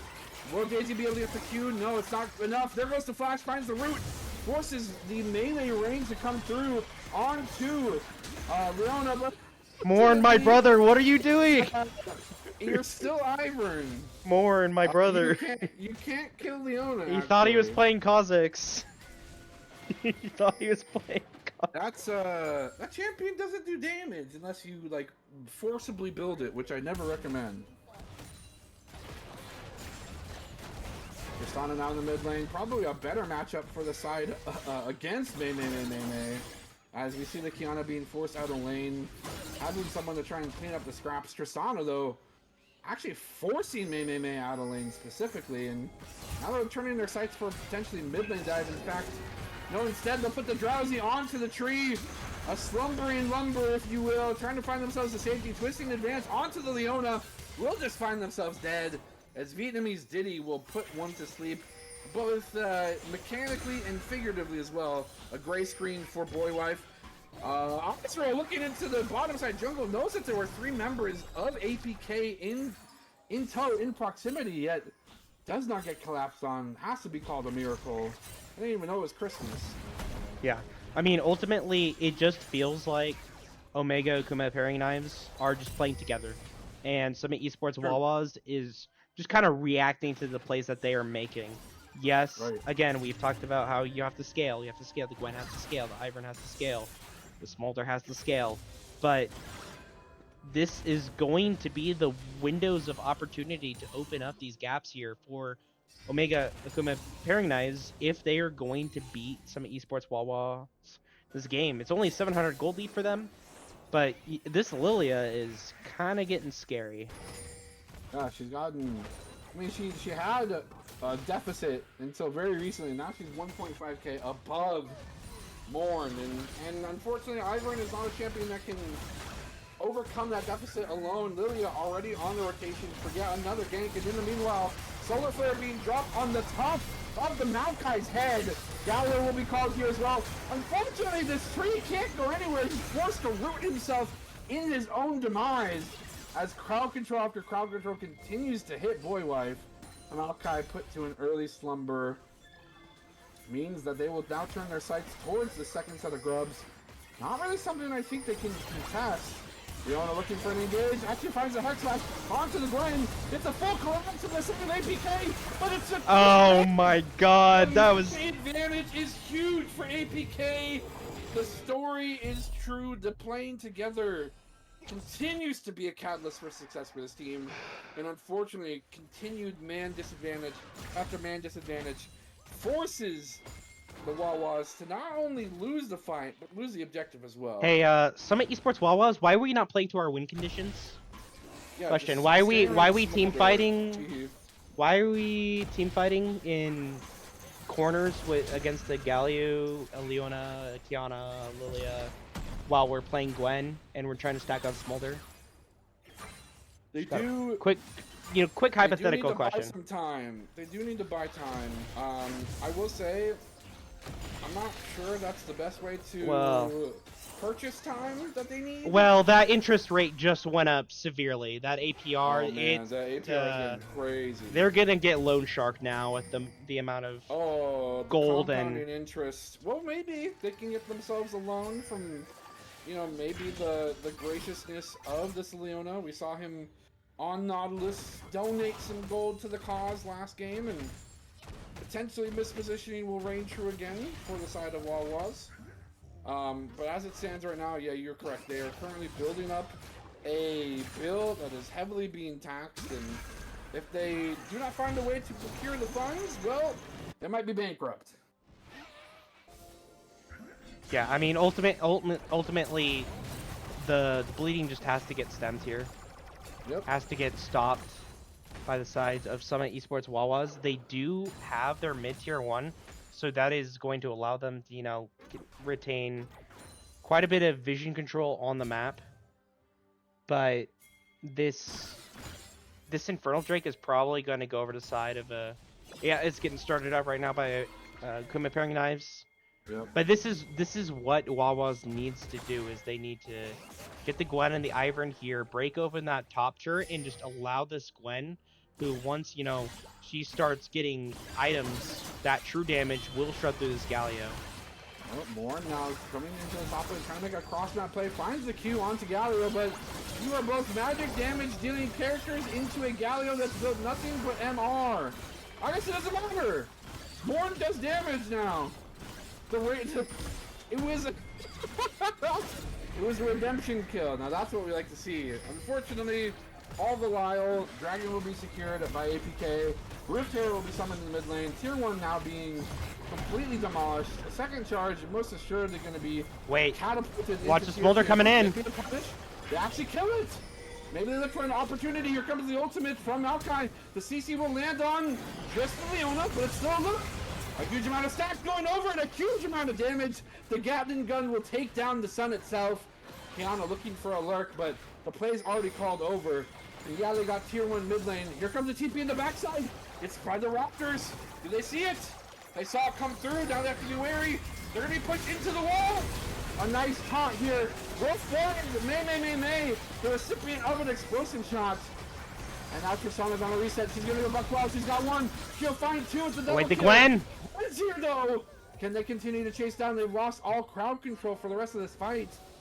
And it looks like with that, it is all over. 2 for 2. At the end of it all, Leona, though, has already spawned. They just need to buy time for her to get to the mid lane. Galio's already retreated. It is a 3v3 as it currently stands. Galio, no TP. Does have the ultimate, trying to rush into range. Leona finds the scene to play the Gwen. Good immune. Good immune. Can top them off to turn and fight, but I don't think it's a correct call. Needlework will watch the Tristana. I thought with Dash, you were twisting advance into Bramble Smash onto the Kiana will only spell doom for Sai, as the Galio ultimate was already prepped and waiting for something like that to happen. And it looks like they might move down to Otacon. No, it looks like they're resetting. But that last little kill there was kind of just like a little bait, little fishing hook put out there with tasty fish on it, or tasty worm. And Summit Esports Wawas fell for it, but good shutdowns going over. And you can sort of see the bite coming out from some Esports Wawas now. This Gwen is becoming scary too.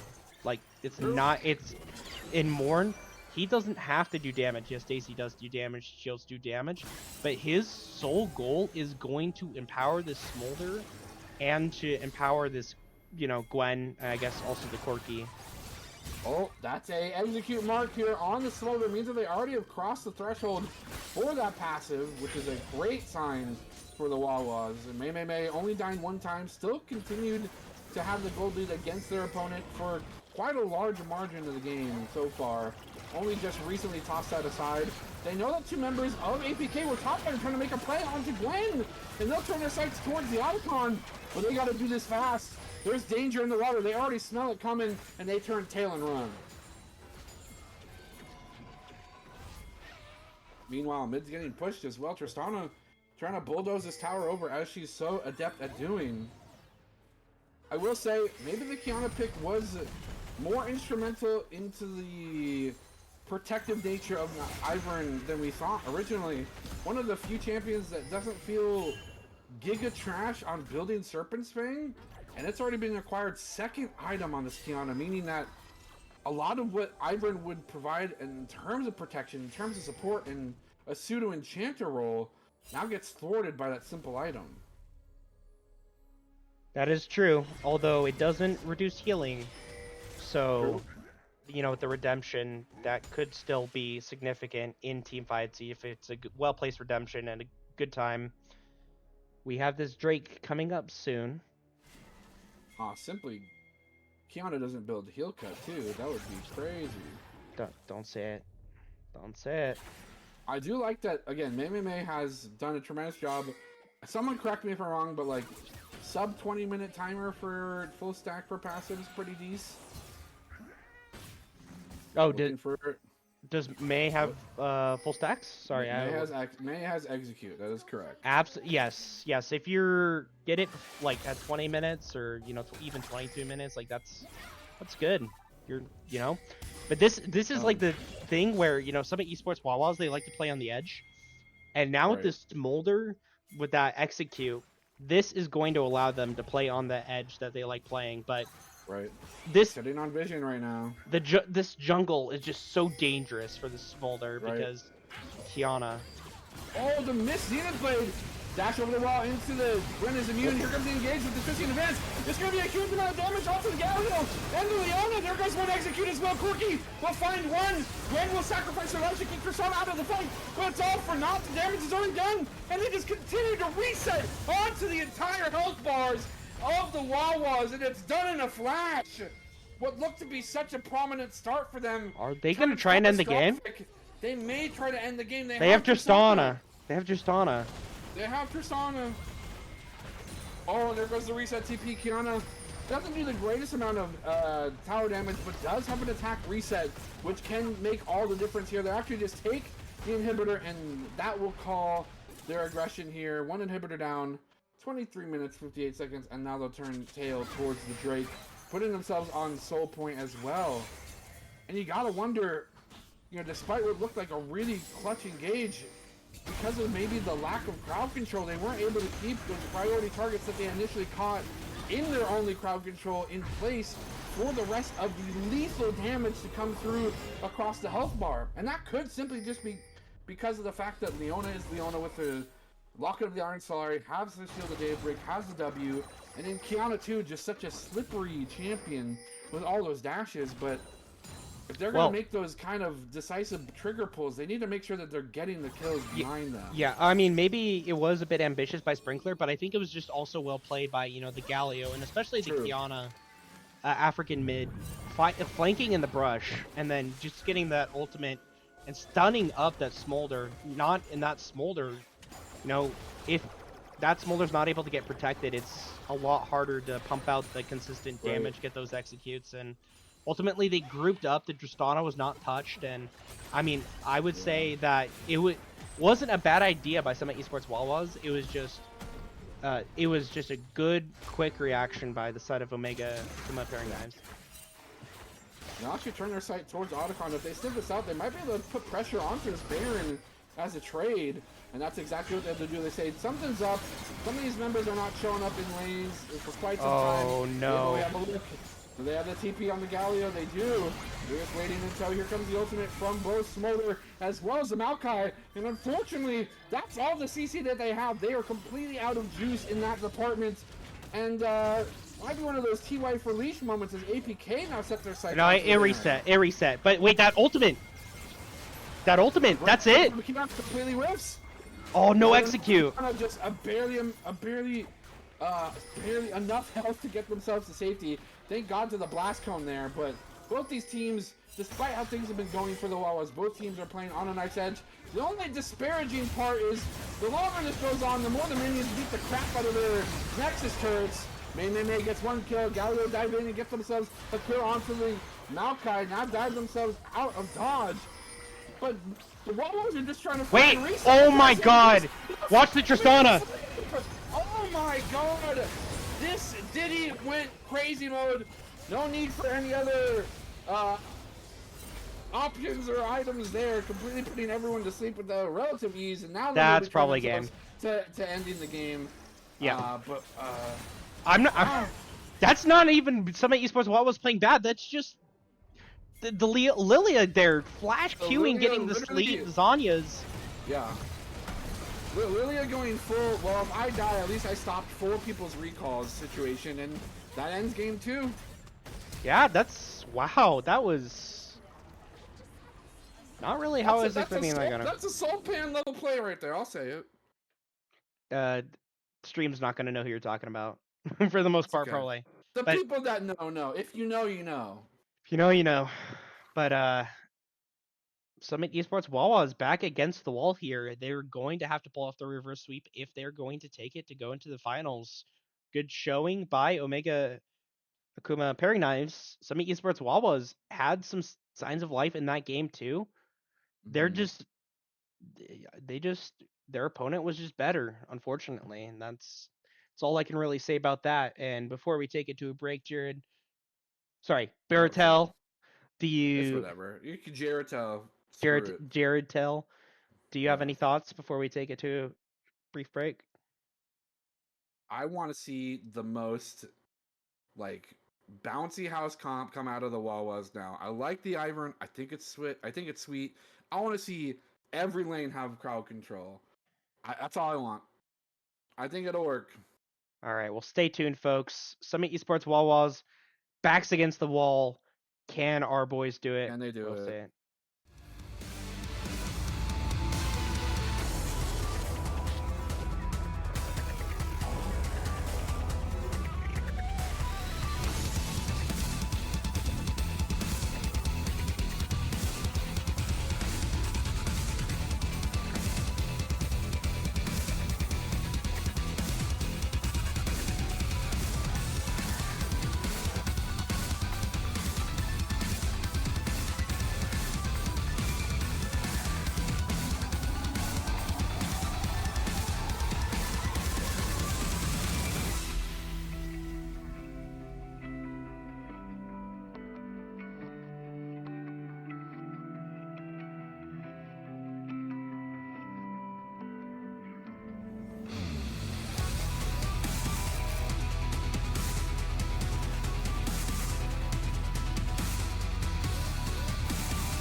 Welcome back, everybody, to potentially the last game for the Summit Esport Wawas of this particular season, as they have now gone 0-2 against Team Omega Akuma Parry Knives in this best of 5 series, meaning they only have one chance left to start that reverse sweep and keep their playoff dreams alive. This is semifinals in Titan. Casting, of course, Jared. I don't even care anymore. And joining me is Proton Plat player. What was your all E's name? What? When you were Emerald, you changed your name to all start with the letter E. What was Electron it? Emerald E Boy or something? Electron Emerald E Boy. Yeah, That was a something good one. crazy like that. I don't That think was I ever awesome. changed my name though. No, I think you just did like the server profile thing. Oh yeah. We're waiting to get the draft started here, and I mean, the order as it stands is very tall. Akuma Perry Knives have produced a very large laundry list of things that the Wawas need to figure out how to answer, and they need to figure it out now. They don't have any more time. They don't have any more games to try and feel out how their opponents play. I think it's pretty explanatory. APK getting themselves in a very comfortable position. They ended up losing it midway through game one, but ended up continuing their schematic for success, bringing themselves back into the driver's seat. And then they didn't stop that throughout game two. They continued to play around each other. They continued to rotate as a whole, and really just, some would call it like the buddy system. Someone never going anywhere on the map without a friend nearby, and that's something that may be capitalized on. That might be something that the Wawas can use to their advantage, or maybe they Yep. just try to do it better. Hear me out. Here's my cope here. Oh, we've Trundle top, Trundle top. no. I just meant well, the two winning comms that Omega Akuma Pairing Knives got to play, they can't play them anymore. So True. surely Thank this God for means this Fearless. is our time, right, guys? Yeah, with APK taking the really coveted champions like uh Kiana mid and Galio top and Tristana, there's surely not a lot left to pick from, right? Or Surely. here's what actually ends up happening. The Wawas draft Zillion mid. We draft Vayne ADC. We pick hmm. We pick Blitzcrank support. We put we put Psy on Blitzcrank. We put Morn on Karthus. Oh god. And then we put Trundle top Now hear with me a out. winning We comp. put Sprinkler on Orn, Okay. and then we put Morn on Jarvan. Orn. We put Morn on Orn too. 5 horns. Yes, five. What's better than five horns? Nothing. Okay, so Orn, you got Orn Orn, Jarvan. Orn, Jarvan, Aurelion, Soul. What's a good AOE? Aphelios, Okay. Annie. Oh, Annie support. This Sai is someone who's in favor of Annie support as a champion. They quote unquote think that she's busted, so that's a possibility. I would maybe substitute the Asol for potentially Victor. Um, it's a little bit of a less fun champion to play, but Jarvan Victor, holy crap, what a great combo! We'll have to see. Neither team has readied up yet. What's the last champion we'll see? Just throw it out there. We're not gonna see Evelyn. There's no way. No, Evelyn. No Evelyn. A We're probably actually not gonna Bard. see Zillion at all. Bard would be dope. Bard would be the Fiddlesticks. Fiddlesticks is actually not bad, especially with how well APK is playing around Vision. It might be beneficial for them. I don't think it's getting picked. I think we're gonna see. Hmm. We're gonna see Aatrox top for APK. Aatrox top. We're gonna see Jinzhao jungle for one of these two junglers is gonna play Jinzhao this game. Syndra is gonna be picked from one of the mid laners. I'm surprised Hui isn't being considered yet. Is Hui bad? Hui's got to be good, right? Wait, Hui can't be bad. He's not allowed. I think Hui's fine. I mean that's Hui's that fine. could be a decent boy wife pick. That's what I'm saying. Like you can flex Hui. You just get like a giga terrible matchup mid for May. You just throw that bottom, and then you can counterpick like R5. They ended up going back to red side, by the way. So they're more looking for a good counter than a potential first pick prio. Looks like they're ready for draft, and we're just waiting on Uh, Akuma Parry Knives. yes, we are waiting. We are waiting for the mid laner of Omega Akuma Fairy Knives, who apparently is having some issues in the bathroom. So Yeah, Taco Bell. I don't know. That's unfortunate.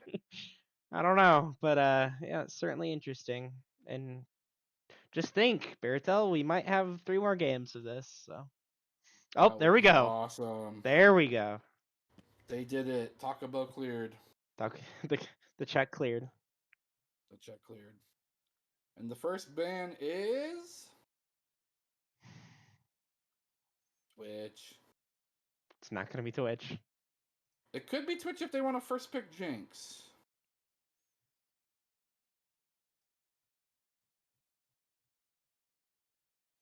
It's gonna be that's Pantheon. That's not Twitch.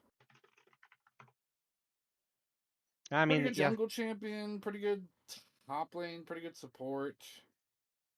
That's a pretty good ban, I would say. yeah. I mean, And I like, think good. uh, not really. I mean, in terms of the bans here, it does look like that they're really just trying to prioritize getting their jungler ahead here, and again, Yeah. as you can tell from last game, it paid dividends. So Yeah. I mean, that's true. I don't not to discredit Lilia playing poorly.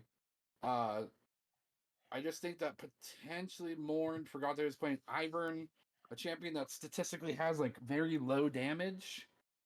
And yeah, we saw what happened. At least being banned as well, taking a lot of comfort picks away from Morn. I do think that the Pantheon is a little bit more reasonable because APK seems to be a team, as we've mentioned, that is very prevalent on rotating towards each other and making plays as a group.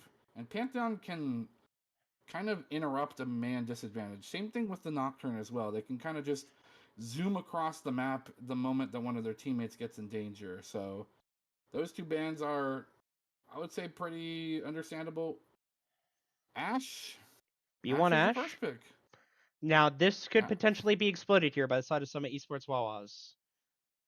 It Ash, can. immobile carry, but just with the hawk shots will bring out a lot of vision potential here and zone Ah, but you control. can't see Twitch if he's invisible. Oh shoot. I forgot about that. Twitch is also incredibly good into immobile ADCs such as Ashe Jinx. So that could be a look. They actually first picked the Sprinkler Jax. Ash, I finally. mean, we've seen this Jax be banned second phase all 2 games prior, so it could be a priority pick. It can also be flexed into jungle, although I don't think I've ever seen Morn play Jax jungle, so I would be led to believe that this is Jax top without a shadow of a doubt. Yeah, I do think I almost certainly it's going to be a Ah, no, definitely now. Unless, of course, yes. this is J4 Psy top? piloting J J4 support. Oh, J4 support, I see. Max J4 support, a thing of legend, some would say. There's only one person I know that would say that. Who? Solpan. I see. Notorious for his Emax Jarvan. I see. Mm-hmm. What is their answer? Now that they pick their jungler? Oh, Nidalee? ain't no way you're flexing on the Nidalee. Okay, well, I so be mean, it. when you put up a performance like last game, I do think Yeah. you're allowed one Nidalee game as a treat. And now I'm getting very worried here for Morn. Very worried. Yeah, Nidalee, I think, completely dumpsters J4 in the 1v1. Although, maybe not. If J4 has damage and Nidalee has to go melee, mono J4 can't get that space created by pouncing and throw multiple javelins. Hey, look, it's Hui. Sway. Then it might be pretty dangerous. Also, I do wonder if Nidalee's picked, whether or not we're gonna see kind of the rudimentary top laners, Renekton, Ornn being considered for top lane as get that easy to land crowd control on a champion so Nidalee can land spears and wow, I don't know what to tell Let's you. go! Jax is only gonna be such a Let's good defense go! time. I mean, when you call it, you call it. Listen, I literally was talking to Esser in the DMs, and I said, "Clutch up, King. I want to see the one pop off 1v5 Asura Gosu performance." What does he We've do? seen He picks the Hi, I'm Gosu champ. yeah, this is literally the high on Gosu champion. And like for good reason. This guy can actually do it. Renekton ban, very good call here. Um I'm surprised they didn't just throw B3 as a top lane pick because where else can Jax go? Where else can Jarvan go except top jungle? But what am I? What am I to say? Peak plat player here. I'm PPP as well actually. Peak plat player and Proton plat player, so. Yes. I do like the Vayne. How do they make it work though? Lulu getting removed is kind of a kick in the pants. Um, but I will say, despite what maybe some people may or may not agree, I think that Nami Vayne is like pretty dastardly in all things. Emilio, of course, is I think what a lot of people would consider as like the normal pick here. But you can kind of do anything with Azrael as a player. He is scary. That guy scares me. I mean, there's a lot of supports that work pretty well with Vayne. But also, I True. think there's a nice little synergy here too with the Jarvan ult. Jarvan ult Right. and the Vayne Condemn, like, it's gonna be a nice little stun there. Yeah. I will say that. Oh, there's the Emilio ban as well. Okay. It's a lot of things for, unfortunately, the short range Vayne to be cognizant of, especially into the likes of these incredibly long range champions on the side of APK, at least compared to Vayne's range as a whole. We'll have to see whether or not that's going to be a thorn in the side. The ball delivery system has landed on the Rift, All right, and we're G4 saving the Ori, I've counter seen it. pick for support. G4 Ori, I've seen enough. Yeah, they said, well, we're going to get rid of Nocturne. That's okay. We can put the ball on this guy instead.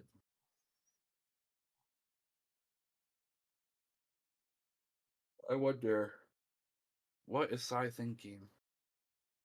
You're in spectator mode for the draft, correct? Yes. Can you click the support tab, please?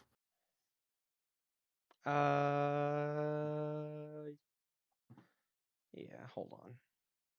Okay. I gotta use the OBS. Oh, to There you go. change to studio mode. Oh, I see. Okay. What do we see here that works incredibly well with what we have? If they draft TK, Vayne will be super safe, but they have incredibly short range in spite of having Orianna Vayne. And no enchanters. If they pick they Vayne might Yumi. pick they might pick Karma here. Karma would actually go kind of sick actually. Because there's no Serpent's Fang builder on APK. Karma can literally make Jarvan run at the speed of light, along with the Orianna speed boost, along with also buffing the ever-living crap out of Vayne. I think Karma might be the look. Is it bad into Rakan Ash? Kinda. But the Nami will be picked up instead. Tidal Wave in conjunction with all the other crowd control that the Wawas have. Hey, I don't mean to say this, but they did answer my call. Every one of these champions technically has a crowd control move. True. But Thank you. Thank you, Wawas. I mean, G4 Oriana, I've seen enough. I'm satisfied. That's fair. I'm just happy to see the Vayne Nami. Like again, I think this is potentially dastardly too, especially if they're cognizant of like Rakan W. They dodge Ash ult. The 2v2s will always be theirs. Whether or not they'll be isolated enough to remain in 2v2s is a different question. But it is what it is. We'll have to see. I think the Ambessa is a pretty ambitious pick. Get it? Ambessa ambitious. That Only was kind of a because stretch. only because she really has to pinpoint both in terms of execution as well as articulating when and where she's ulting for Nidalee to capitalize on it. It's not as simple as Renekton running up and Wing, right? It's a lot more demanding in terms of coordination. Yeah, I mean, this Nidalee versus Jarvan. Well, I think, obviously, definitely, Nidalee's probably going to have the gold lead. J4 is never looking to, be giga ahead in this, or even slightly ahead, even or behind. But the Right. utility he provides, I do think that they. I said this last game that things looked good for Wawas, but I do think things also look good this game for Wawas. And theoretically, if Right. they play the same level as Omega Akuma Paring Knives, they will probably win this game. Hopefully. Well, you're saying that right next to the probably the darkest magical artifact before you at the casting desk. Listen, man, I just want to go Be back to wary bed. with your words. You No, sorry, know, I didn't say that. well, I'm sorry. guys, don't blame him. It's been heartbreaking for all of us. In I fact, we call upon all Wawa fans right now, raise your arms to the sky, and please, for the love of God, give them your energy. They need it. we need This the is game llamas. 3. We need the llamas. We need more llamas. Give them your energy. They need every ounce of it, because it's do or die. Truthfully, Truthfully. Any final thoughts before we take it to that the? was it. That I was it. can't beat that. That was my All final right. thought. Please give them your energy. Please. Yep. Post the llamas in the chat. Spam this llama to support the Wawas, and we will be back after the spectator delay.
Welcome back, ladies and gentlemen.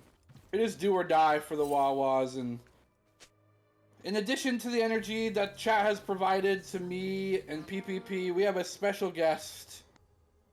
Coach Array has graced us with their presence for a motivational speech. Please, sir, they need it. You know, I'm happy to be here, guys. And, hello, all summoners. It's been a while. We're down, but we're not out, It was a tough series so far. We're getting our hands a little warmed up, Getting the blood boiling. But, man, is this team ready to fight back? They're not tilted. We're happy playing the game. And at the end of the day, we're just having fun, But we're taking this to a game 5, baby. Believe it. Even if you see what's going on right now, we're still taking it to a game 5. Nobody and died. Stay tuned. Nobody died. Stay tuned for the next 3 hours of awesome gameplay. 3 hours. Thank you. Thank you, right. Ray. You heard it here, folks. Despite the little kerfuffle here in the mid lane, this team's been reinvigorated. I hope you're reinvigorated as well, chat and PPP, because we're here for another 3 hours, baby! Nah, 5 hours knowing these guys. Oh, I'm not gonna go to sleep tonight. Woo! Good trade in the bottom lane. Alright, no, base skin Orianna is actually such a flex. I have full confidence in May now. Yeah, who's this guy think he is? Faker? Whoa. Yeah, where's his $600 skin or whatever? No. Faker always does the base skins, remember? Yeah, but he has a skin dedicated to him that costs $600. Was it 600? I thought it was like 500. Hyperbole. Hyperbole is funny. Phase Rush being popped. Quay paintbrush strokes seem to hurt a lot. More so than Clockwork windup. A lot of poke here being exchanged in the mid lane. Nice bubble here, Aqua Prison onto Rakan. Did you know that that's not a knockup? Yes, but you can actually use the Yasuo ult off of it. Yeah, that's what I learned. Interestingly enough, it's I mean, we look at all the lanes, despite even 5 gold being the difference in gold for the jungle. Oh gosh, Morn's getting invaded already. Gonna have some backup here in the way of Sai, but it's not gonna be for naught. EQ combo, but there's 4 members here. No! Get out, but just for a moment, Nidalee auto attack will clench that first blood, and I don't know when they got into the bot side of the jungle, but APK is here and they're here to play a 4-man invade on the second quadrant for Morn's clear. That's a bit rough. Yeah, I mean, this is exactly what you do as Nidalee. Like, I thought, you know, maybe it would be like a solo play or something, but no, they push in the bot lane, and then they just absolutely collapse on Morn from both sides. The Nidalee has the first blood. Like, this is so scary. Nidalee's rushing mid. Morn having to skip any camp to just protect their Wait, mid but the laner. Rakan's here too. Rakan's here yet again. They need to punish this Ashe as much as they can possibly. But dash onto the Nidalee, dash forward with the W. Rakan's blinking health power status, but there's no one here to do it. Jax would dash forward. The leap strike, flash forward with the stun as well. Counter strike could only buy a certain amount of time. They're running, trying to get the Nidalee down. She'll drop the spear, but it will be all for naught. They will fall. And Hui will also perish at the hands of Sushi Fish. Sai will take blood of their own. Red buff now on Morn. Left clicks and right clicks on plenty. Don't want to get themselves into tower range, but the Ambessa's here to play as well. 4 kills, 4 minutes, baby. We're back. We're so back. Run, run, boy. Run, Sai, run! Has the extra speed boost from the Orianna. Is doing the Both do. ADCs. We're getting the ADC is doing their best top lane impression. Somehow they're both on the island. Sprinkler now being actively hunted down by the ultimate hunter herself. This jungle is just completely forfeit past the red buff for Morn, unfortunately. And it's not even in a place where he can start looking to vertical jungle, because that's probably unsafe too. And Mei TPs to mid lane, takes a huge chunk of damage. Sai is still here to try and help the homie out. J4 EQ's over the wall to find no one, except his Raptor's gone, and he had to forfeit his Grubs. Can't even do his whole Grug camp. Yeah. Morn straight up not having a great time, unfortunately, but when you're He's got plenty of swords though, so it's okay. That... I don't know how he holds all those swords, but we'll figure it out. We'll figure it out together. That armor has pockets. I don't know. Sprinkler just wanting to try and fight the ever-living crap out of Grandma here. Does have the Grasp of the Undying proc. Maybe that's what they're consolidating their trade power in, because into Electrocute, it's not too bad. Excuse me, it's Gilf. Whoa. Can you say that on stream? Can somebody clip that? Hey, as long as it's an acronym, nobody clip that. Everybody clip it, he'll remove it, it'll never be clippable, but now I know who to add onto PPP's dating show as one of the characters. There we go. Ambessa. There we go. Perfect match made in heaven, apparently. Despite both ADCs kind of being left to their lonesome, not really a huge advantage being gained either way, kind of just trading waves, honestly, and despite the Rakan having the first move towards the rotations, looks like Sai with that 1 kill ends up getting themselves a little bit of a lead in terms of their roam gain. Not to be confused with Rogaine, although after this series I might have to get it. Been ripping out my hair since game 2. That's true. Balding gameplay. Balding. Ashe arrow onto the Nami, into the dock up, and the spear to boot. Night Sashimi served up on a silver platter. Counter-Strike will try and get the Ambessa away. But a great play, and I mean, I guess if your top lane doesn't have good setup for your Nidalee spears, might as well just go bottom. Yeah, it's the... You know, Fed Nidalee, Fed Ashe, not really what you want to see. Obviously, just the way the comp is, you don't really expect the Vayne to be ahead, I should say. But, oh, this is so rough. The ultimate does miss, though. But now, boy, might be in some trouble getting 1v2'd here. Oh my god! She doesn't even have any items. She has the Sork shoes. She got the pen. She's got the Dark Seal ready to start stacking. She's taking Morn's red buff while Bess is taking the grubs that Morn started for APK, and it's just a rough situation.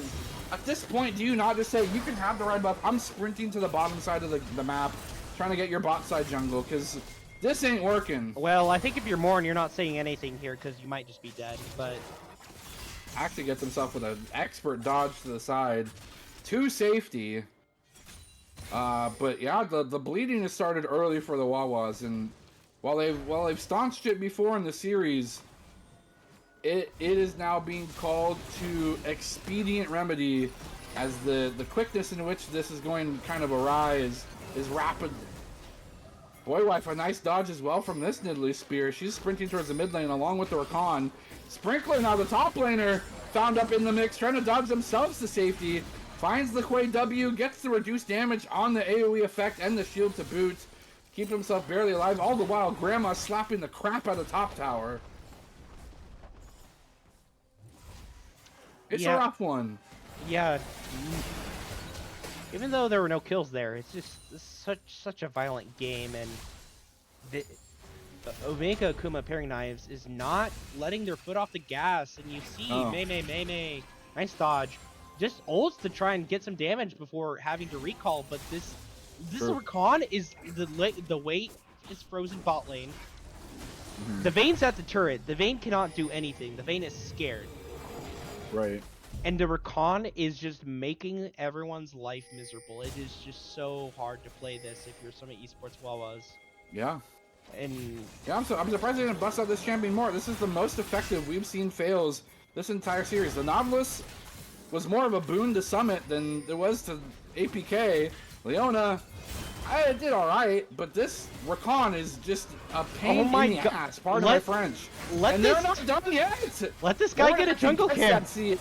He does get it with the smite. Are they able to turn tail? They might look for a fight here. They don't have Orianna ult though. A huge amount of damage just kind of not available to them. I will say though, this is kind of the appropriate way you approach the map. You put the enemy team in a state of panic, the team that has a Vayne on them, because if the Vayne team is able to keep things calm, cool, and collected and just scale, you're like always gonna lose the game.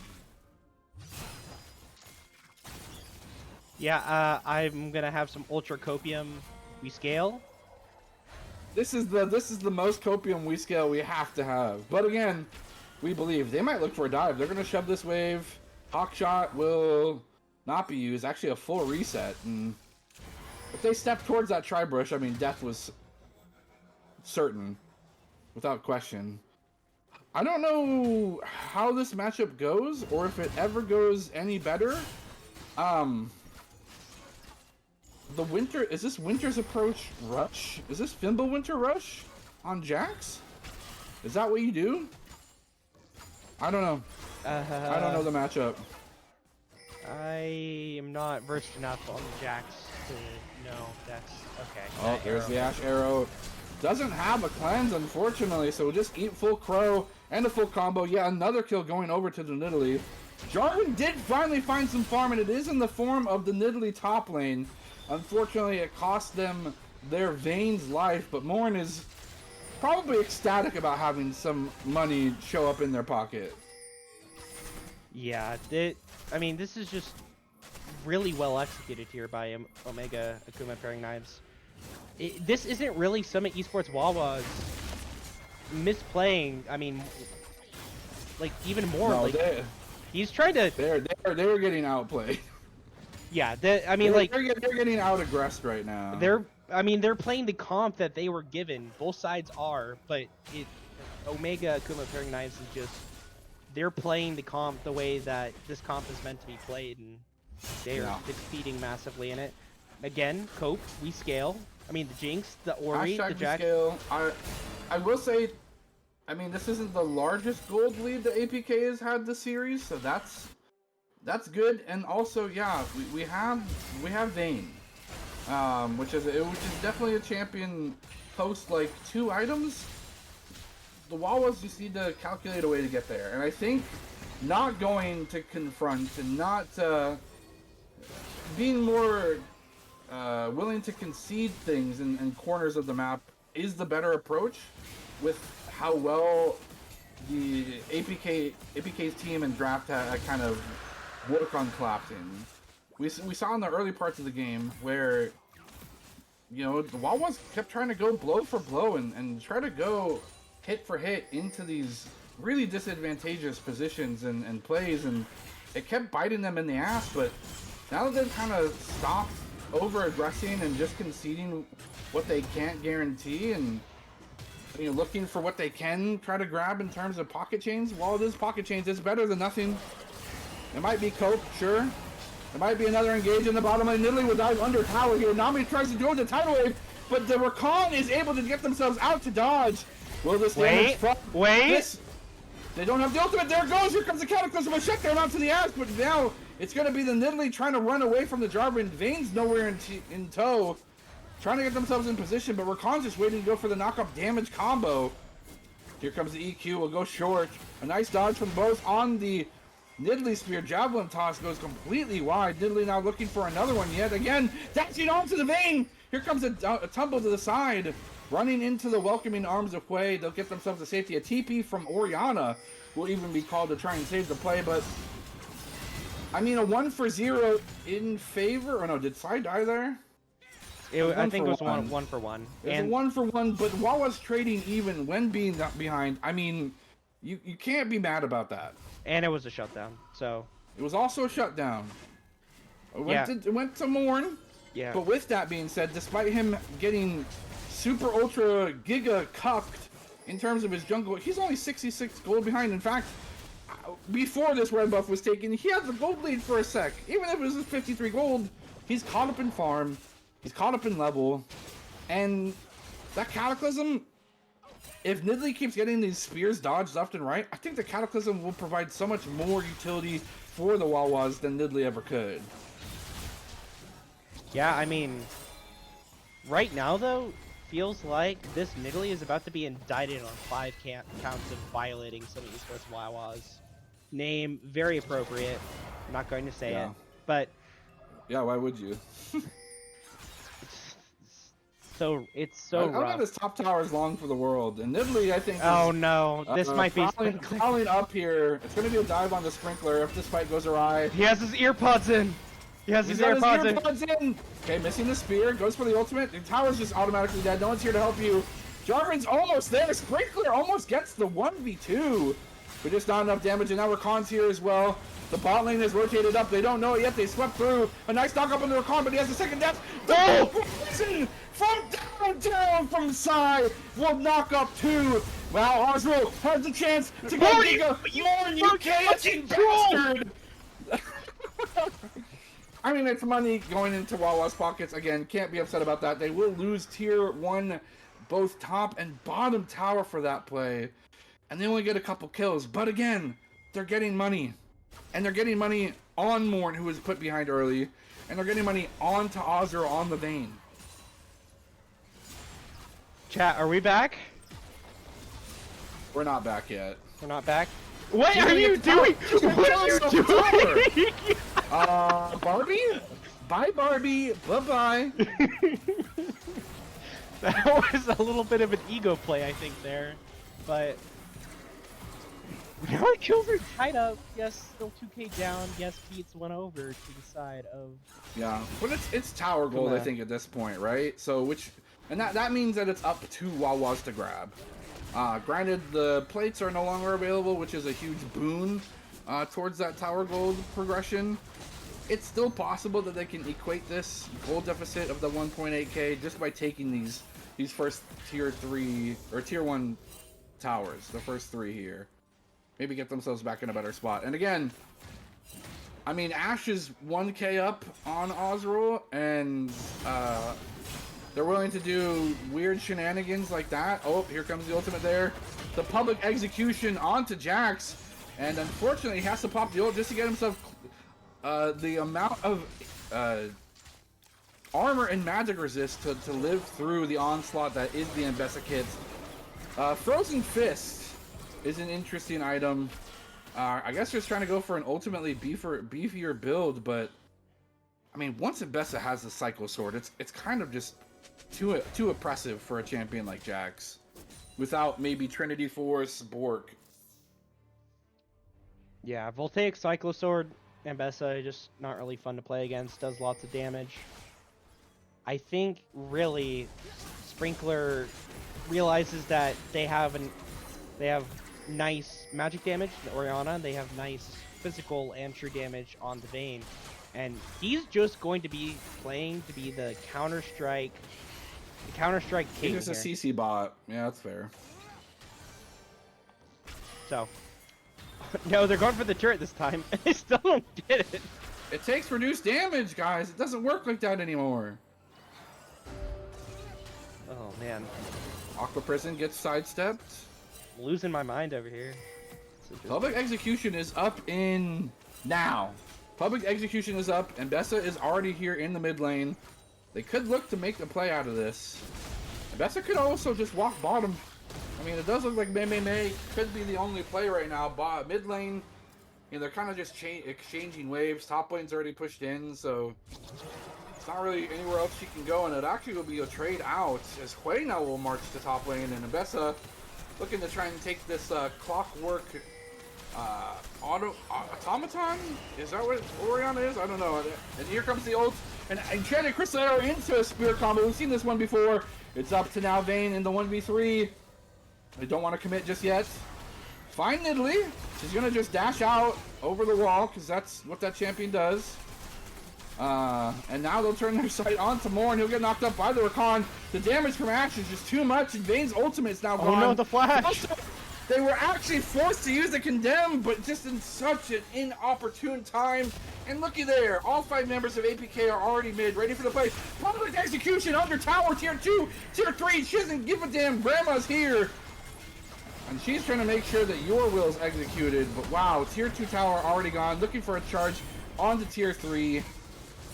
It's going cattywampus, and that's going cattywampus fast. Wait, the TP behind. Here comes the flank TP. It's a 1v5 though. What is 2 TPs? There's 2 TPs!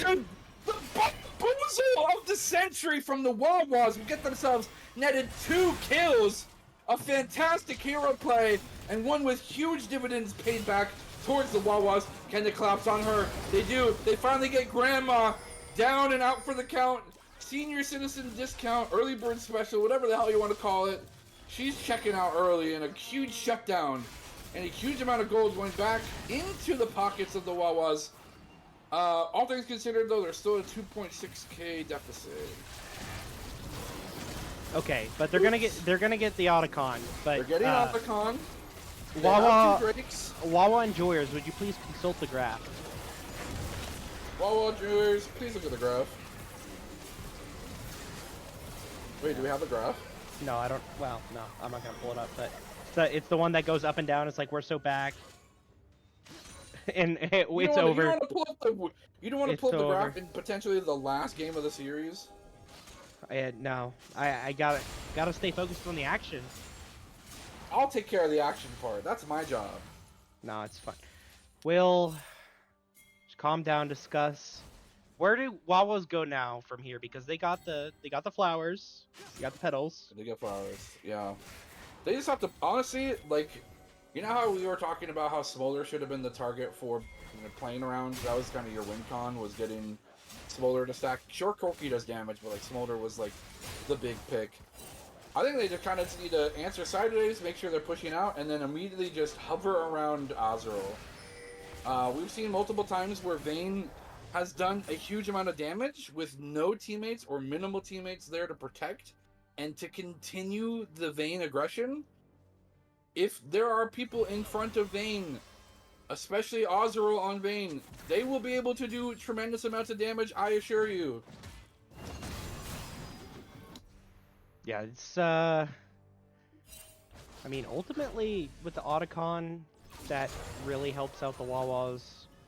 And they do have Drake, so it's not like there's a soul threat here by the side of Omega, Kuma, Perry Knives. Yeah, this Nidalee was too busy focused on Morn's top side to look at Drake, apparently. So that's something that the Wawas have going for them as well. They're already at 2.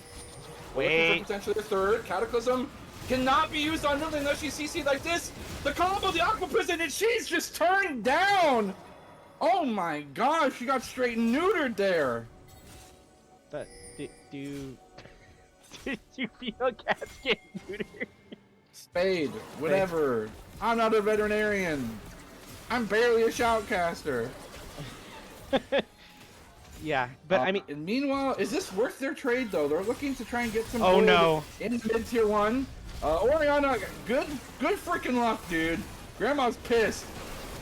She didn't take her dementia pill. She's angry as hell. Here comes the engage, and this is what I'm talking about. You offer Azrael an opportunity, and he will go sicko mode, forcing the TP from Wei into the mid lane, forcing a full retreat now, and Bessa can't even chase any longer than she already is, but she might actually be looking for a flank. They already used so much in that potential dive. Can they keep Azrael safe? You guys just might have to die on the sword. Oh my god, Azrael being left to essentially the wolves there, but was able to get himself slippery and out of dodge. I'm having heart palpitations. But this is okay, so this is probably going to be the Infernal Drake conceded here, but it's first Infernal Drake for the side of Kumakura Knight. Yeah, that's... Surely they won't use that at all. Nope. Jared? I'm trying to be positive. It is just one Drake. Wait, you want to see 4 Drakes of the same kind, right? I don't. I do not. I only want to see 2 more Infernals be taken for the rest of this game, and I want them on the right side of the map. Personally. True. Hey, while we're looking at that top ticker, do you notice anything really cool? What? The gold is tied. Dead even. Dead ass even. So the Wawas, maybe they ended up taking Coach Array's advice to heart, but they are not down, out for the count. They are here and they're ready to fight, and boy howdy they have been fighting. I mean, Morn's been fighting for Raptors the whole game. Khan might be getting a little bit too big for their britches. So eager to go into the topside jungle, but look who they have to defend them right now. They are virtually alone and isolated. If only they had the Ashe ult themselves to pull trigger on. Instead, maybe just this interesting Jax build will be the CC bot that they need. He will essentially be the enchanted crystal arrow that they need. Looking for a pick. Sprinkler now retreats back to team. Oriana pushing out top wave. Someone please has got to answer bottom. Nice dash over onto the Scuttle Crab. Dodging of yet again another Nidalee Spear, but again, we've seen this team so accustomed to just try and buy time. And Bessa can't join this fight. She does have TP. That's going to be their call. They're trying to call her bluff with split pushing, but they're taking just a plethora of poke all the while. And Bessa now TP, and she's going to look for a public execution on top of the whale. It's got to be the target. Here comes Rakan with the quickness as well. Penetrates away. Counter Strike is there. Vayne's auto-attacking whoever they can, but the stasis is going to be huge. In terms of defense, there goes one down. The Diddy has been down. Here comes a double kill. Oh, it's going sicko mode. Triple kill. Going over to the Vayne. She's shadow hunting. You have a tough time boxing shadows if you can't catch me, bitch. More looking forward to more aggression. Takes a turn to try and flee away. African mid will be put down as well. The EQ combos here, and the Wawas are also here, and they're not out yet, ladies and gentlemen. They're here to fight. Chat, are we back? Show the graph. Production, show the graph. If I can find it. You can find it, I believe. Oh, God. We believe in Azrael. You give this man space. You give this man time, and he will perform. And also, I mean, okay. That was a tremendous mind game from the Wawas as a whole. A almost incredibly stupid call, because if Mbessa kept pushing, they trade like 4v5 poking with Nidalee, Hui, Ashe, and eventually they get chipped out and just die. They weren't looking like they were playing for turn. Mbessa gets tier 2 bottom, but instead, they know that this Mbessa is bloodthirsty. She wants kills. She has TP Ignite with Electrocute. She wants to be in the mix. She wants to be fighting people and doing damage. They call the TP out and just fantastically play around that. They're looking for using this Baron buff to the best that they can. Tier 2 in the mid lane taken down. And I think for the first time in the series, correct me if I'm wrong, the Wawas are looking to enter APK base. And I don't know. All right, you get 5 seconds of the graph. We're so back. The graph. Consult the graph. Please consult the graph. All right. Thank you. Goodbye, graph. Goodbye. Alright, Mbessa doesn't have TP here. They don't have any minions to try and substantiate this pressure. So what's the look now? They go for a full reset. They take one tier 2 down with the Baron buff that they have. They only have about 1:30 left on it. So maybe they can push out just another series of waves into a tower. But where do they go from here? My bet's on Dragon. Don't you love Terminus's build path? It's very, well, I guess you can say when you're dropping bows on them, but... True. Also, man. I think people often forget that Jarvan's E gives you an attack speed buff. Did you know it used to give you armor too? But that was too broken. Yep. They removed it. Yeah, I like Jarvan. Looks like they're trying to overload mid lane. Sai gonna continue their emoting. We see Mei also rotating top. They might look for a collapse here on these two top laners. I mean, Baron buff is essentially gone. They're trying to create a man advantage. Sprinkler, at this build in particular, does not care about taking spears to the head, which is awesome, because someone needs to. They corral APK into a top lane defensive position, and all the while they've got their sights set on Soul Point, and they get it without any opposition.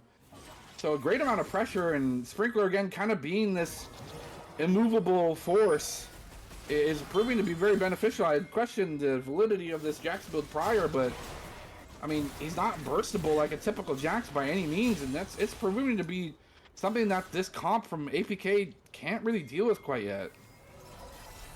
Yeah, it's I think things are only going to get worse and worse here for the side of Omega Akuma pairing knives. Oh, you said it. Well, GG. Surely. Sure. And you said surely too? The accursed summit word, the no-no word? Come on. You've invoked all the voodoo rites. Yeah, I'm sorry. It's all good. You know, despite Mbessa being 1.3k up, I don't think they can solo Jax anymore, so at least they have someone who can, if desired, willingly kind of match the Mbessa split pushing. Although, I mean, it seems to be the Wawa motif game 3 that they just let her do her own thing, force her to TP, and then they try to make a 5v4 play elsewhere. Until apparently right now. And this is where I eat my words, where Jax just gets absolutely shredded by Mbessa. Because that would be really funny and ironic. No, I mean, it looked like Sprinkler was holding up pretty well against that Mbessa. Yeah, level 16 Orianna. This is a huge moment, too, for this particular build of Orianna. Despite them not having the maximum amount of penetration that they can, they went for the symbiote shoes. With just the Shadow Flame, Rabadons, and fully stacked Archangels into Seraph's Embrace, this girl do damage. If she gets her clutches on Nidalee, Hui, or even Ashe with the W ult combo, their health bar is gone. Yeah, but this, I mean, this is also the thing. The Nidalee, like, yeah, Nidalee still does damage, but when things are coming down to team fights where you have a Vayne, you have an Orianna, you have a J4, it's so hard to play as a Nidalee, and that's why you really got to force the advantage early. But now, yeah, if you're not playing like super giga flank angles, these Nidalee spears are going into the beefy arms of this Jax, into the Jarvan, into someone who can just instantly be Nami W'd, and then your damage is nullified. Or you just get completely dodged out like this. Wawas, despite early game having such a tough time into this Nidalee and how expertly VD was able to place their spears, I mean, they haven't been that impactful since. Morn now has a tremendous gold lead just by outperforming the Nidalee. Yeah.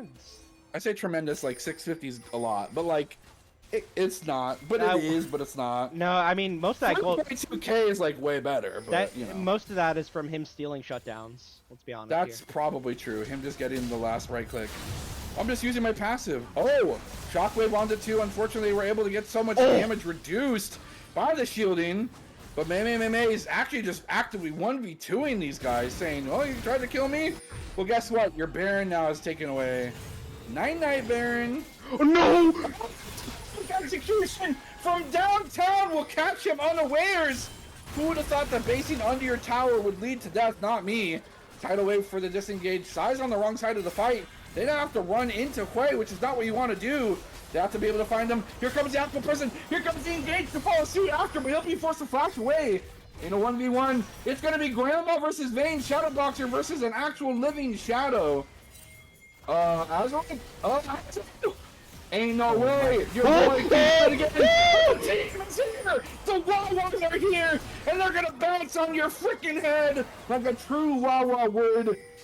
Boywife is looking to keep this mid laner in tow. Here comes the blast gun, misses out on the Aqua Prison, but Jax is looking for the flank, looking for the stun. They need us to march down mid lane. The death timers are so long, they might at least be able to get the inhibitor. Oh my god.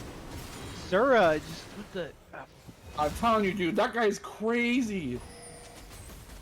I love it. I actually love it. Listen, Wawas in the series... Wait, do they go for Ant? No way. Nah, that'd be crazy. They just go for the soul play. They go for soul. But Wawas in this series, they have played a late game comp in the drafting sense. They have scaled. Yeah. I'm not coping. We win games 4 and 5, right? After winning this game 3, because we are going to win this game 3, right, guys? Yeah. Well, I mean, truth be told, we have yet to see APK on the losing side of a match, and truth be told, we haven't seen them. It's not guaranteed, because they can still win. But who's to say that they get so much of an early game... Wait, they're looking for a fight. Yeah, they're trying to force. The way TP'd. They were trying to get a fight. It's not going to happen. The dragon was already taken under the noses of APK. And again, I mean, you can just see the frustration in that desperate play to try and make something happen.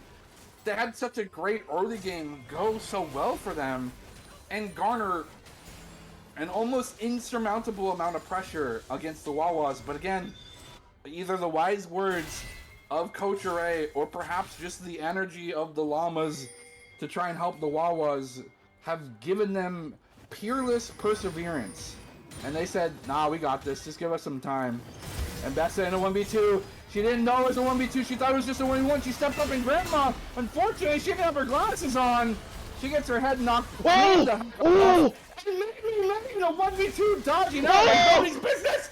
The 50 feet! The wombo combo, but it's all for just a bit of pressure. Wawa's now marching down bottom lane to look at more towers into their pocket. More now escorting a whole wave of super minions in the mid, too. Expertly done. Very good tactical macro. Gonna get themselves to safety if they do need to. Nidalee looking for a spear. Completely goes wide. It's very contingent on this Nidalee's performance if she can land her abilities. So far, that's not been the case. As now Wawas look to claim yet another inhibitor. Are they gonna march with this wave for the end, PPP? I don't know. Jax, Immortal doing it. Immortal is going in. The tidal wave to try and back him up, but no, nothing yet. The tower's on the bottom. It's going down rapidly. It's just it's Azrael. Azrael's the only one who gets caught up. So much damage, the Hoyle's being called. Will he be able to keep himself alive? No, he gets pulled into the claws. It's going to be 1v1 ADCs. The execution is here. He's still alive. He's still alive, Betty. Holy crap. The Wawas are not down or out yet. And we're going to a freaking game 4, baby. Oh my god.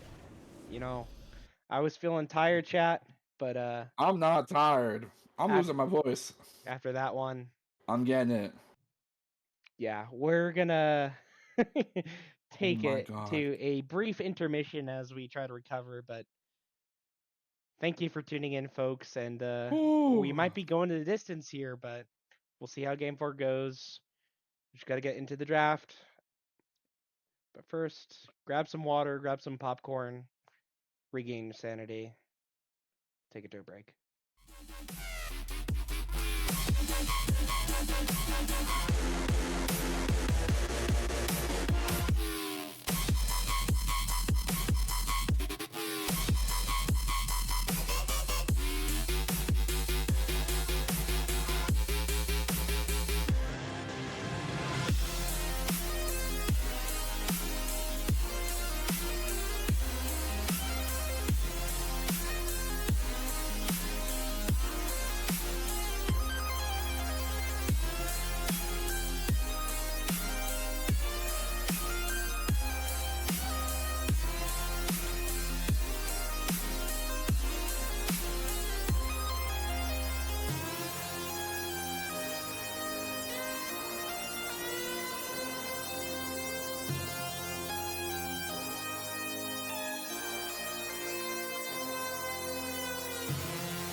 So hold our heads up high and beat the drum to what we love. Risk the fall, we have felt it all come crashing down from far above. Stars are rising, countless worlds colliding, only one will take it all. Can we bring to fall the giants? Can we make the final call? We are the ones to ignite the darkened skies, the champions of the world that we defy. A soul right of the few who rise up high, and we all fight at the last light.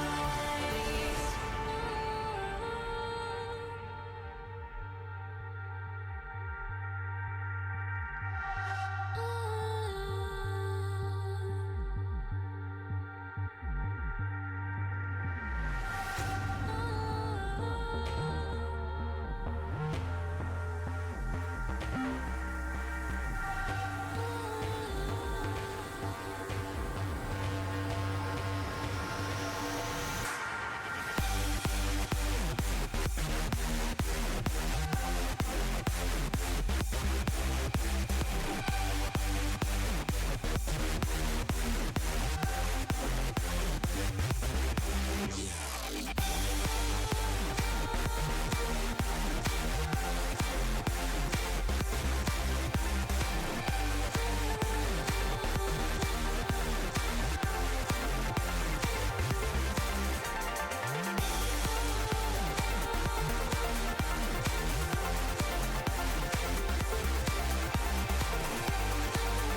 Summit Gamers. Back.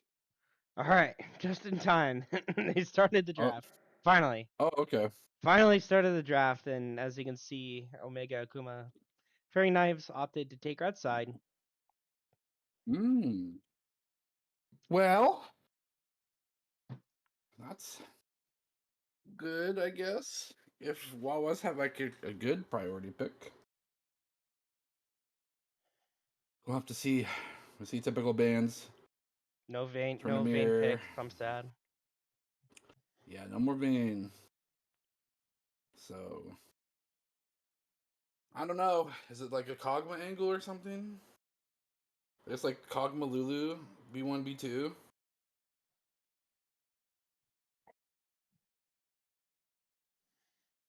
I It's tough honestly don't though. know, but poor Morn never getting to play as champions. He did it. He was fine. He's fine. He's got plenty of other champions.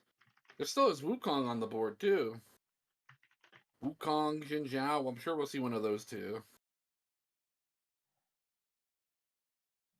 I'll just have to see What are what the the first pick B1? is. Their ADC here. The Oh, B1 Cassante. Sprinkler, what are we doing? Oh. Well, I guess you can't play Garen, so yeah, I guess there's not really that many no Jax, no Garen. So ultimately, first picking probably is not the worst, but I'm curious, is this going to be a Volibear top or a jungle? I'm gonna say jungle. Although, I mean, it's simply because we don't APK. Even if the top laner is shown, they don't like answer immediately. I guess they waited for forever to pick Mbessa when they knew that Jax was picked for a long time. They go ADC match, ADC jungle here. Wukong. There's Wukong. Okay, I knew that was coming. Monkey. All right. Azrael plays Yasuo and goes Giga mode. No, I don't think I don't think that's happening. Isa's pretty bad in the Yasuo, no? Probably not. I don't know Isa's if probably fine in I don't know Yasuo. if Asura plays Asura plays Yasuo. Whoa. I guess that's true. Jinx hasn't gone and gotten picked yet. Wow, I And you're not worried about completely like forgot about the Jinx. you're not worried about Twitch because they already have Kaisa. Although it could be Kaisa mid, although there's only one person that I've known to do that in competitive games.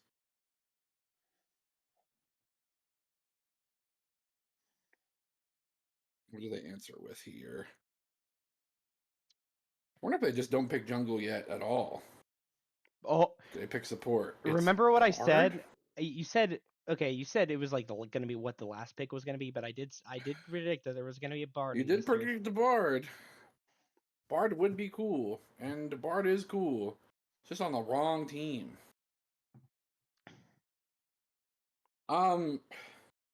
There is no Braum here, which means that like Renata goes kind of sicko mode so far into APK.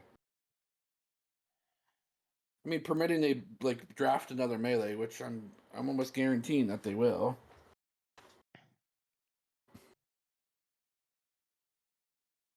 Cinder ban. Rise ban. Makes me wonder if they're trying to play Cassiopeia. Cassiopeia into Wukong Cassante is really good, and Rise can often deal with her pretty well in the mid lane. Yeah. Really, on the other hand, kind of gets shit on by Cass if played well. I think. Oh, you think the Cassiopeia is coming out? I think it might be Cassiopeia. The Kindred band's good here. I think as well because Bard Kindred's pretty. Well, this is Suck. gonna be either gonna be the jungler or the top pick for OAPK. It's gonna be a mid counter Yeah. pick. There, no shot that it's not a mid counter pick. So Yeah, they're not gonna leave it for top jungle. I don't think. Although if this Wilbur is jungle, I guess they could leave counter for top. Except it's already Cassante, so why? It's Kaisa mid. Holy shit! Like Is it's it? actually Kaisa mid. Where else can Jin and Kaisa go? Jin Kaisa bot lane, Bard mid. Okay. Now we're cooking. I like it. I'm just curious. It's Kaisa mid, Jin, Bard bottom. They let the Lulu through. Oh my god. I think this has been a drafting blunder here by Omega Akuma Pairing Knives. I think they had a card up their sleeve and they gave it away. Ah, Cassiopeia and Rise's band. Interesting. How?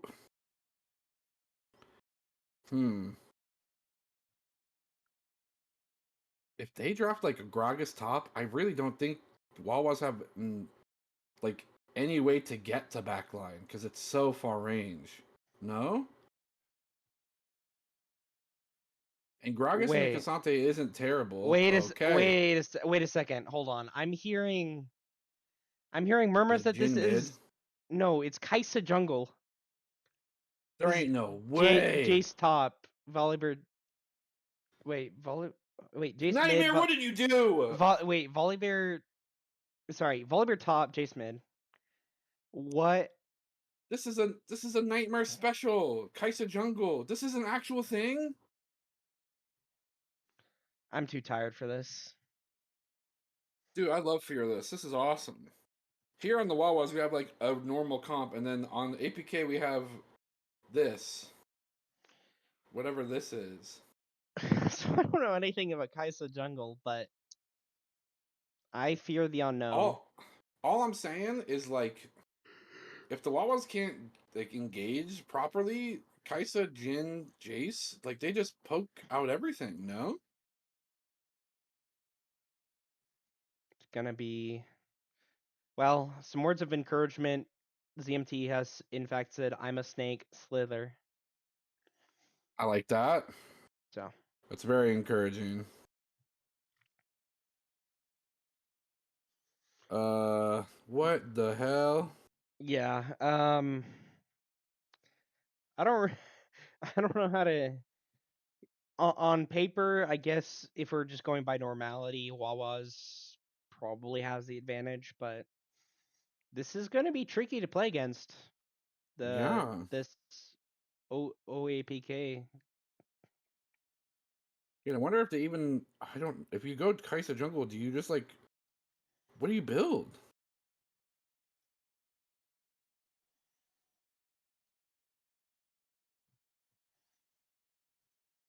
Do you build like on hit? Do you build like static shiv? You build AP? I don't know. I don't know what you'd build.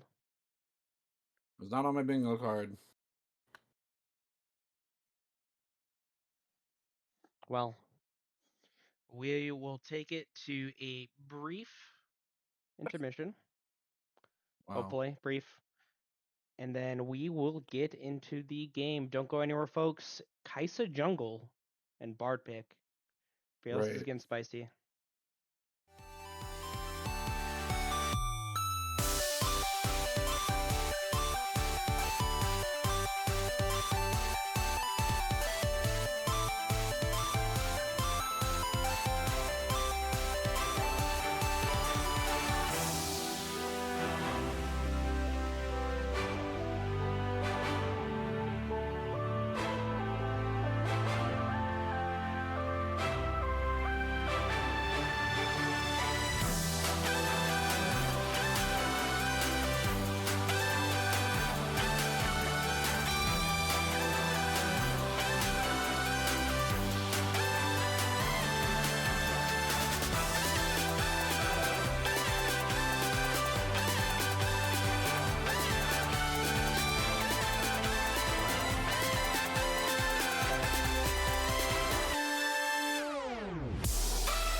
That's right, ladies and gentlemen.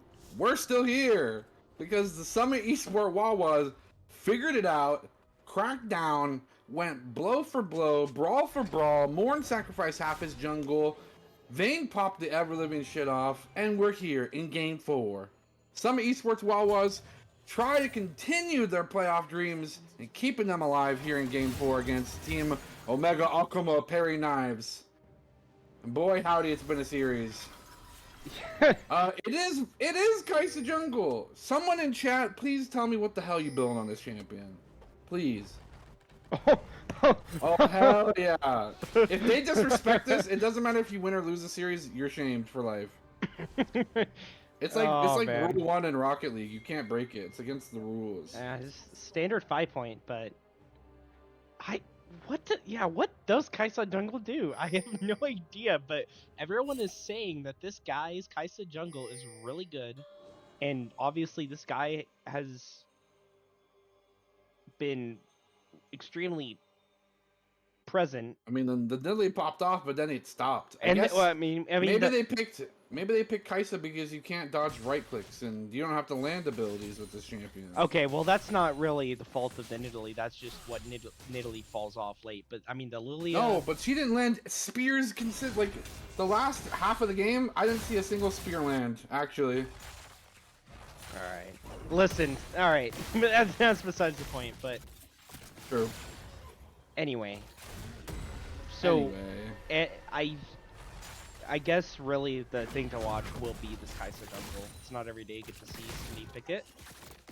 Yeah, it's weird. You don't take like Fleet. You take PT and just hope for the best, I guess. Oh my god! Oh my god! May with the first blood in the first 2 minutes. That's what I like to see. And now fails also the target here for the Jinx Rocket combo. So much damage, and also the Glitter Lance to boot. Just add some salt to the wound that was a fresh Rocket Blast. Wawas are using this momentum so far, and they're trying to lead with it. ZMT is just better. I don't know if his bigger brother is playing on the account now, but He said, "Big brother, can you please win the rest of the series for me, please?" absolutely, he's locked in. He is slinked up, no gamer slouch. Gets the first blood and He's trying to get on Synapse, okay? trying to get on Synapse. Surprised if he wouldn't already be on Synapse, but Yeah, that's fair.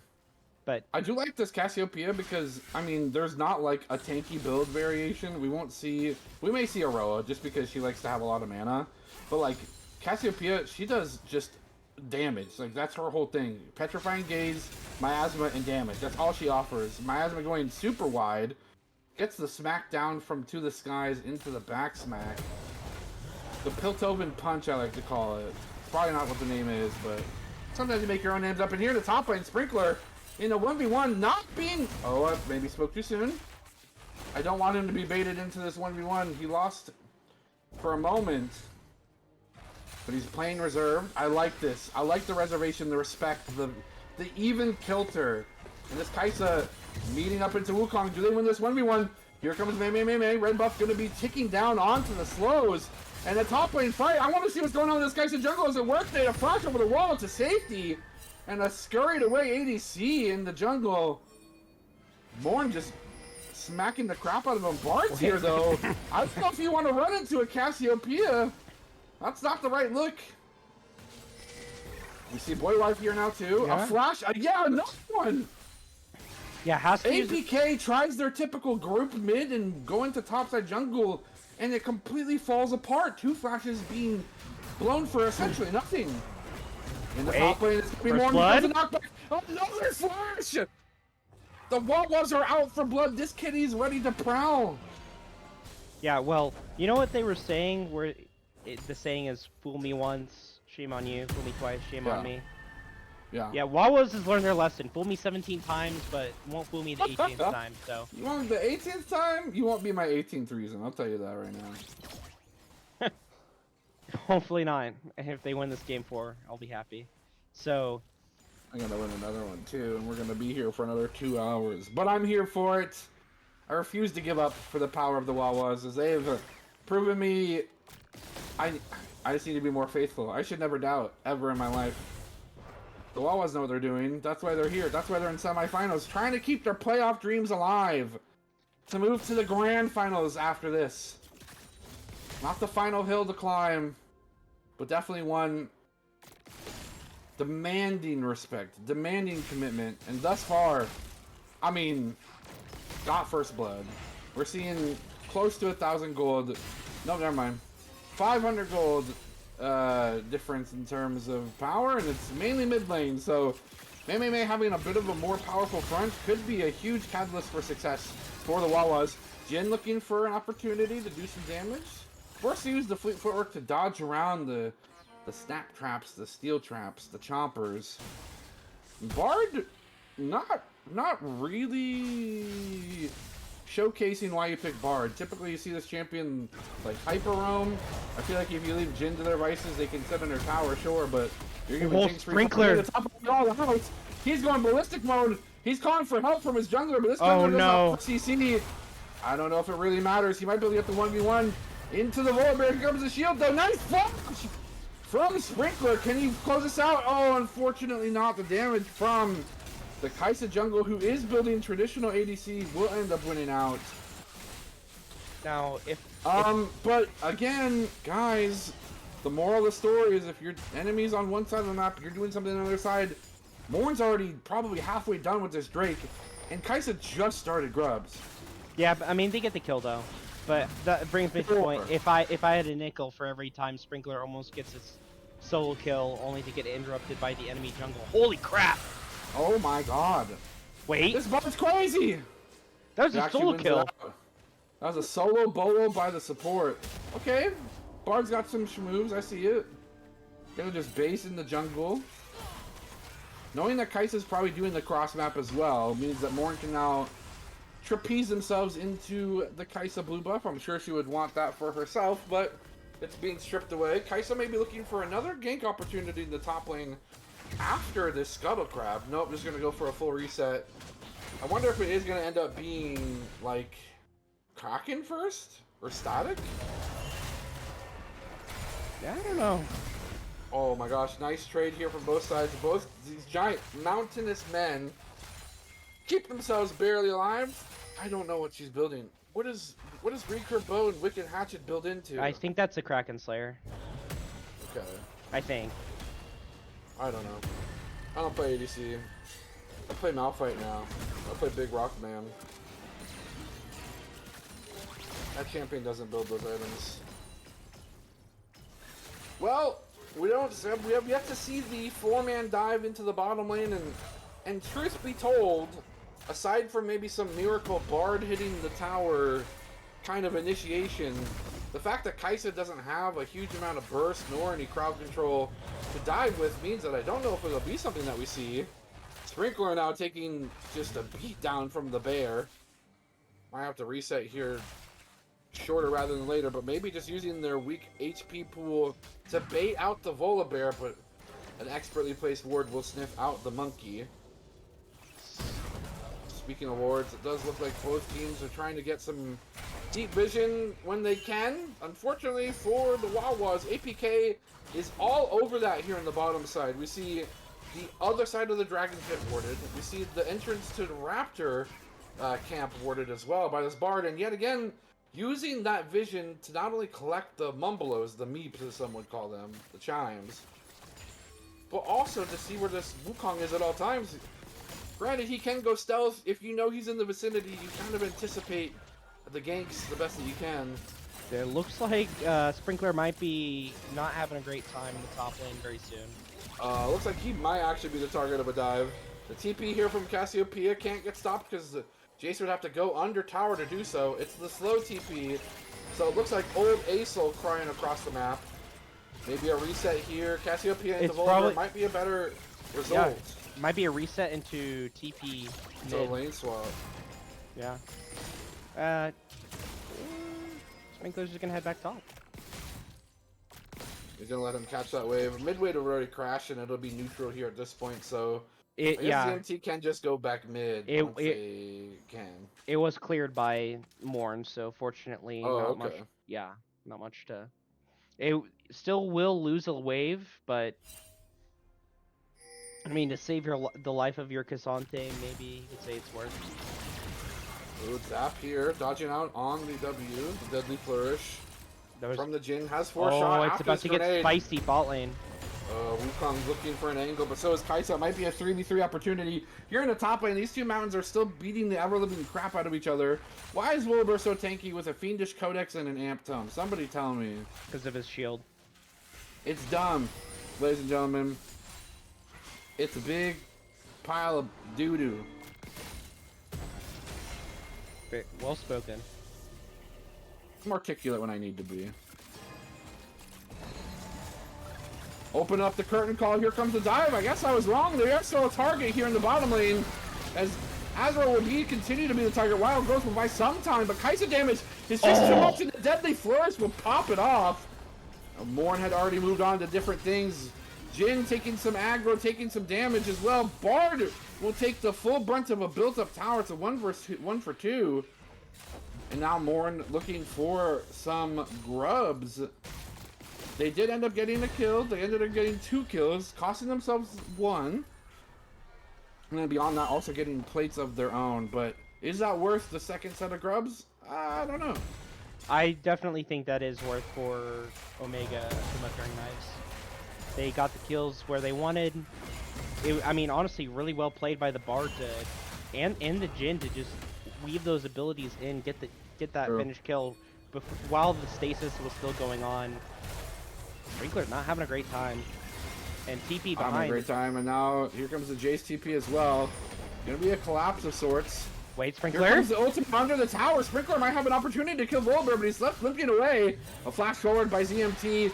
The shield, the gaze will be just completely thwarted. Now Kai'Sa damage in tow with Wilbur CC could be huge. It's suddenly a 4v4 in the top lane out of nowhere. What's going on in the top lane?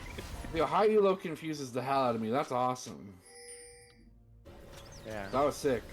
But the lion's share of objectives go to the side of the Wawas as they do get 3 grubs of their own. Sprinkler, I don't know if you can defend this anymore, so we do see the recall channeling right now. Oh, he's staying.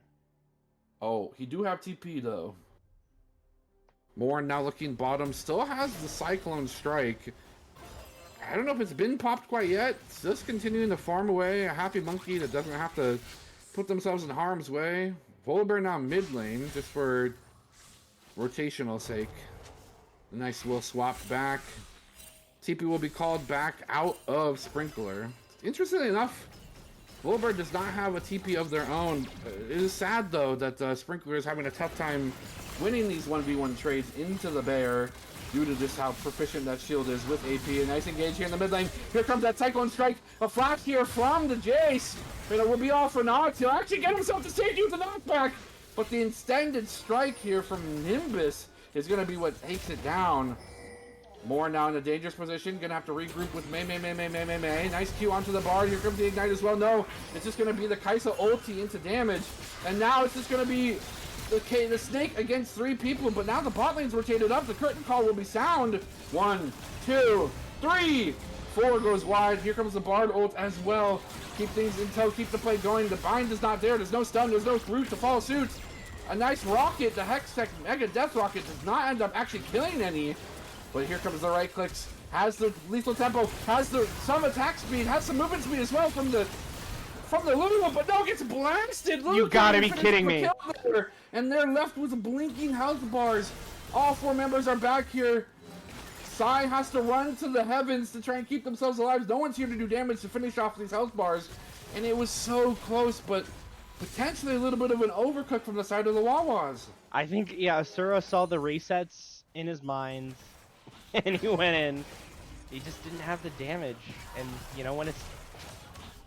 Even if you're, you know, doing it right as the Jinx, 3v1, you're not going to win that, unfortunately. And just barely. That 4 shot just did a little bit too much damage for them to pop off there. If it was maybe any other ADC other than Jhin, maybe that was a look.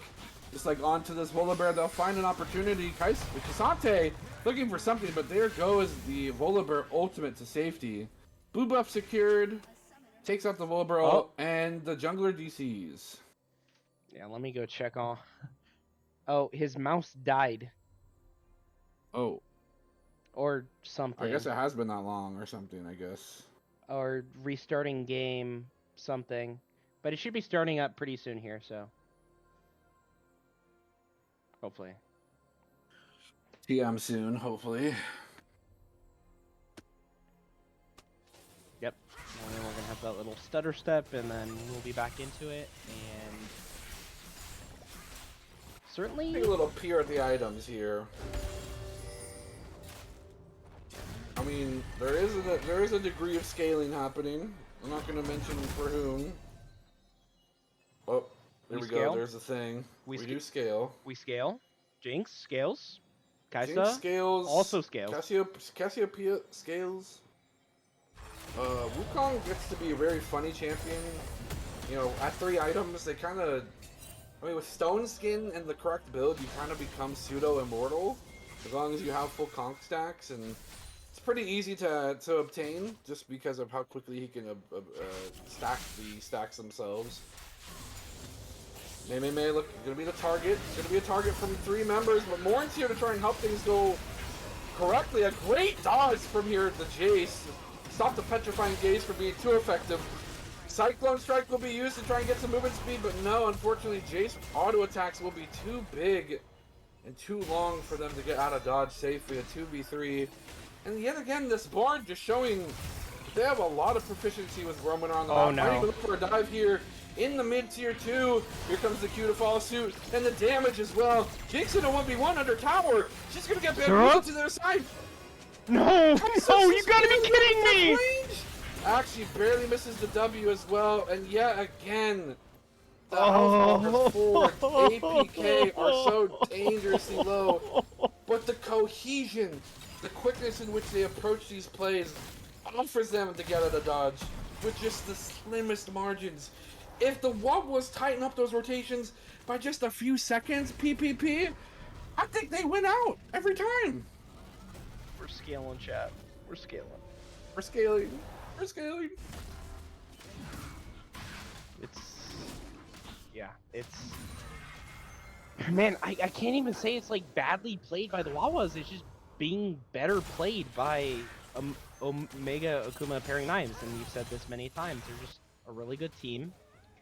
They know where they need to be. Fails is making plays across the map. Never let this guy play Nautilus again, by the way. Like, please. Nah, he hinted a couple times in the laning phase, but yeah, I guess the later stages he was always able to find priority target on Ezreal of all things, but still.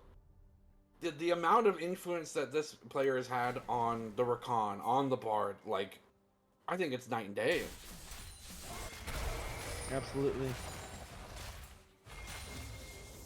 5K deficit here for the Wawas. But again, it ain't over until Bard goes... Bard noises. Yeah, Bard noises. Yes. And one break a peach means that in the grand scheme of global objectives, they're not insurmountably behind. Rift Herald might tip the scale a little bit in the favor of APK in that regard, but all things considered, again, you mentioned not out without a fight. Has the Frozen Fist on Chisante, such an interesting and crazy power spike for that champion to have this item. May end up actually being able to afford the ability to go toe-to-toe with the bear. Unfortunately, it's not a 1v1. It's not a mono-e-mono. It's a 1v3. But here comes the Cavalry's here. Goes through the magical mystical portal, and the TP called to the top lane. They're going to continue on the fight. Kai'Sa's going to have to dash forward with the Killer Instinct. Unfortunately, the Super Mega Death Rocket goes wide. No. Fast forward yet again. Wait, they're diving? Miasma trying to just get something here. And yeah, maybe... No, not maybe. Definitely biting off a little bit more than they can chew. Tower damage being strewn plenty across the Wawa's health bars, all incredibly unnecessarily. They can't continue any further play because of it now. And I want to stay. Here comes the stopping recall. They're going to look for a little bit more. They're going to try and stay. There ain't no way they fall for this. The Volber's playing on the other side of the map. You guys are losing mid-tiered. Wait, what? Tier 2 into resetting. The Kai'Sa's actually going to go secure the tower. Wait, she's going to... I don't know what she's doing. She's going Tokyo Drift mode. Morn just continues the aggression on the other side of the plate. Fails, takes their own kill. Jace now TPs to the top side of the Wawa's jungle. Oh, no! He's caught between a rock and a Bard place. He gets caught behind. The all-out pushes himself to safety, but only for a moment. Jace continues to dive in the backline. He actually ping-pongs him into the front line of APK, and things go from wrong to disastrous for the Wawas in the heartbeat. Oh, he's trying the TP trick. Here comes the... He's out, boys. He actually did it. All right, I'm in. But... TP trick secured. Otacon assuredly going to APK now. Yes, we are seeing some 5-dimensional chess here by the side of Akuma pairing knives. They're doing things I can't comprehend. They play it fast. Mei, you don't have flash. Mei, you have ult, but it's completely whipped again. It's gonna be a 1 versus 4 under tower. Your tower won't be long for this world, and you won't be either. Yeah, that's suboptimal, as one might say. And now that 4K gold lead has now become an 8K gold lead, and things are looking very rough here. Looking pretty grim. Pretty grim here. But okay, more than a 1v2 situation potentially. The Kai'Sa ult doesn't really get much distance, but still has the flash and the movement speed alone to just get themselves out of dodge. That will afford the Wawa's opportunity to collapse on the Drake, but have to burn this quick before the fight erupts. Ezreal's surely the target. Lulu in tow trying to keep themselves safe, but Lulu will get themselves out of dodge as well. I will say this. Despite how cute the Wawas are as an entity, they are very accustomed to bleeding. I don't know if they've hemorrhaged this much blood before in this series, but again, they're willing to fight from behind. Whether or not that's the right call, we'll have to see. Mei has to land these ultimates whenever they get the chance to, but it's just so hard when the ultimate itself is so telegraphed. Maybe if they had some other layer of crowd control. Oh my gosh, almost gets blasted to smithereens with just that Q blast alone. The shockwave. Warlord tries to absorb as much damage as possible. There's too much long range opportunity. And I mentioned this during the draft. If the Wawas can't get to these targets in the backline, they can be poked from off screen, and we saw it there. Despite how much distance May was able to make, it didn't matter. They got killed from off screen. Well, this is the thing too, is that like the abilities work so well. There's so much synergy on the side of OAPK, where it's like the Jin root into the Bard ult, or the Bard ult into the Jace EQ, and it's, you lose either way. And I will say that OAPK is playing it really well. Yeah. We're getting some bounties here on the side of Wawas. We have 2 Drakes, so I will say we're scaling. I am I'm running low on my copium tank. I was gonna say, your tank must be empty at this point. Dude, it's running on fumes. They see him, they know where Morn is, they do not. Does he end up taking that camp? I didn't quite see. I don't even know. Either way, Morn's jungle is again territory of the enemy. APK. Oh no! Sai will get completely CC comboed. Meanwhile, Morn says, "Thank you for distracting them. I can get my red buff. I'm out. Deuces." And I think, all things considered, it might be the only look that they have is to try and stem the bleeding and take what money they can. Although this bar is offering so much space, they still have the Tempered Fate and it, yes. Oh, thought I had another pause. Cassante will eventually get tanky enough to not be dealt with. Jinx will hopefully get another item. Yeah. They're trying to scale the best that they can. And APK is looking to choke the life out from them. It is a tough and tall order. It's not undoable, but the Wawas really have to step things up from here on out. Just Jace gets 1 team fight. Or sorry, not Jace. Jinx gets 1 team fight. She gets 5 kills. Right. I'm not coping. I mean, we see the eye edge. I mean, this is kind of like a quintessential power spike point for Jinx. And maybe now with that extra firepower, those crits actually coming through, you know, those blinking health bars that we saw Jinx unable to secure prior, maybe they go away. Maybe she actually gets some clutch resets here going forward. Is it a little bit too late? 9k is a lot of gold. Yeah. It's not impossible, though. Listen, Jinx just needs to save up 4,000 gold, get the hamstringer. And oh, true. Actually, no, they got Rel, so it's only 3k. Oh, true. Yeah. True. Yeah, we're scaling. Actually, no. Unfortunately, Jinx went Anvil comp, so they're not buying any items. Oh, god damn it. I hate those players. I'm one of those players. Again, Bard, such a slippery little guy. I mean, I'm mad at the fact that I enjoy seeing good Bard play, especially because it's against the Wawas, but like, this guy knows how to play Bard, I gotta say. Nice, looking to try and back up the homie. Jay's gonna be forced to use at least 1 defensive cooldown in the barrier. And that's a good look there for them. Sprinkler now in a 1v2. Who he's going to try and pull out over the wall. It's going to be a 1v1 for only a moment as Volibear quickly joins the fray by going over the same wall. Unfortunately, he'll just have to try and consolidate and get as much CS as possible. Actually, he uses a flash to try and get a dodge. Brother, that is a bear that got on all fours. You ain't outrunning that. You are a human being. Yeah. Ambitious flash. Nature fact of the day: if a bear is chasing you on all fours, start praying. Even if you don't pray, start, because you're gonna need something. You're gonna need some divine intervention. You know what they say? If it's black, fight back. If it's brown, lie down. If it's white, good night. I was gonna say, if it's a polar bear, good luck. And polar bear is a polar bear.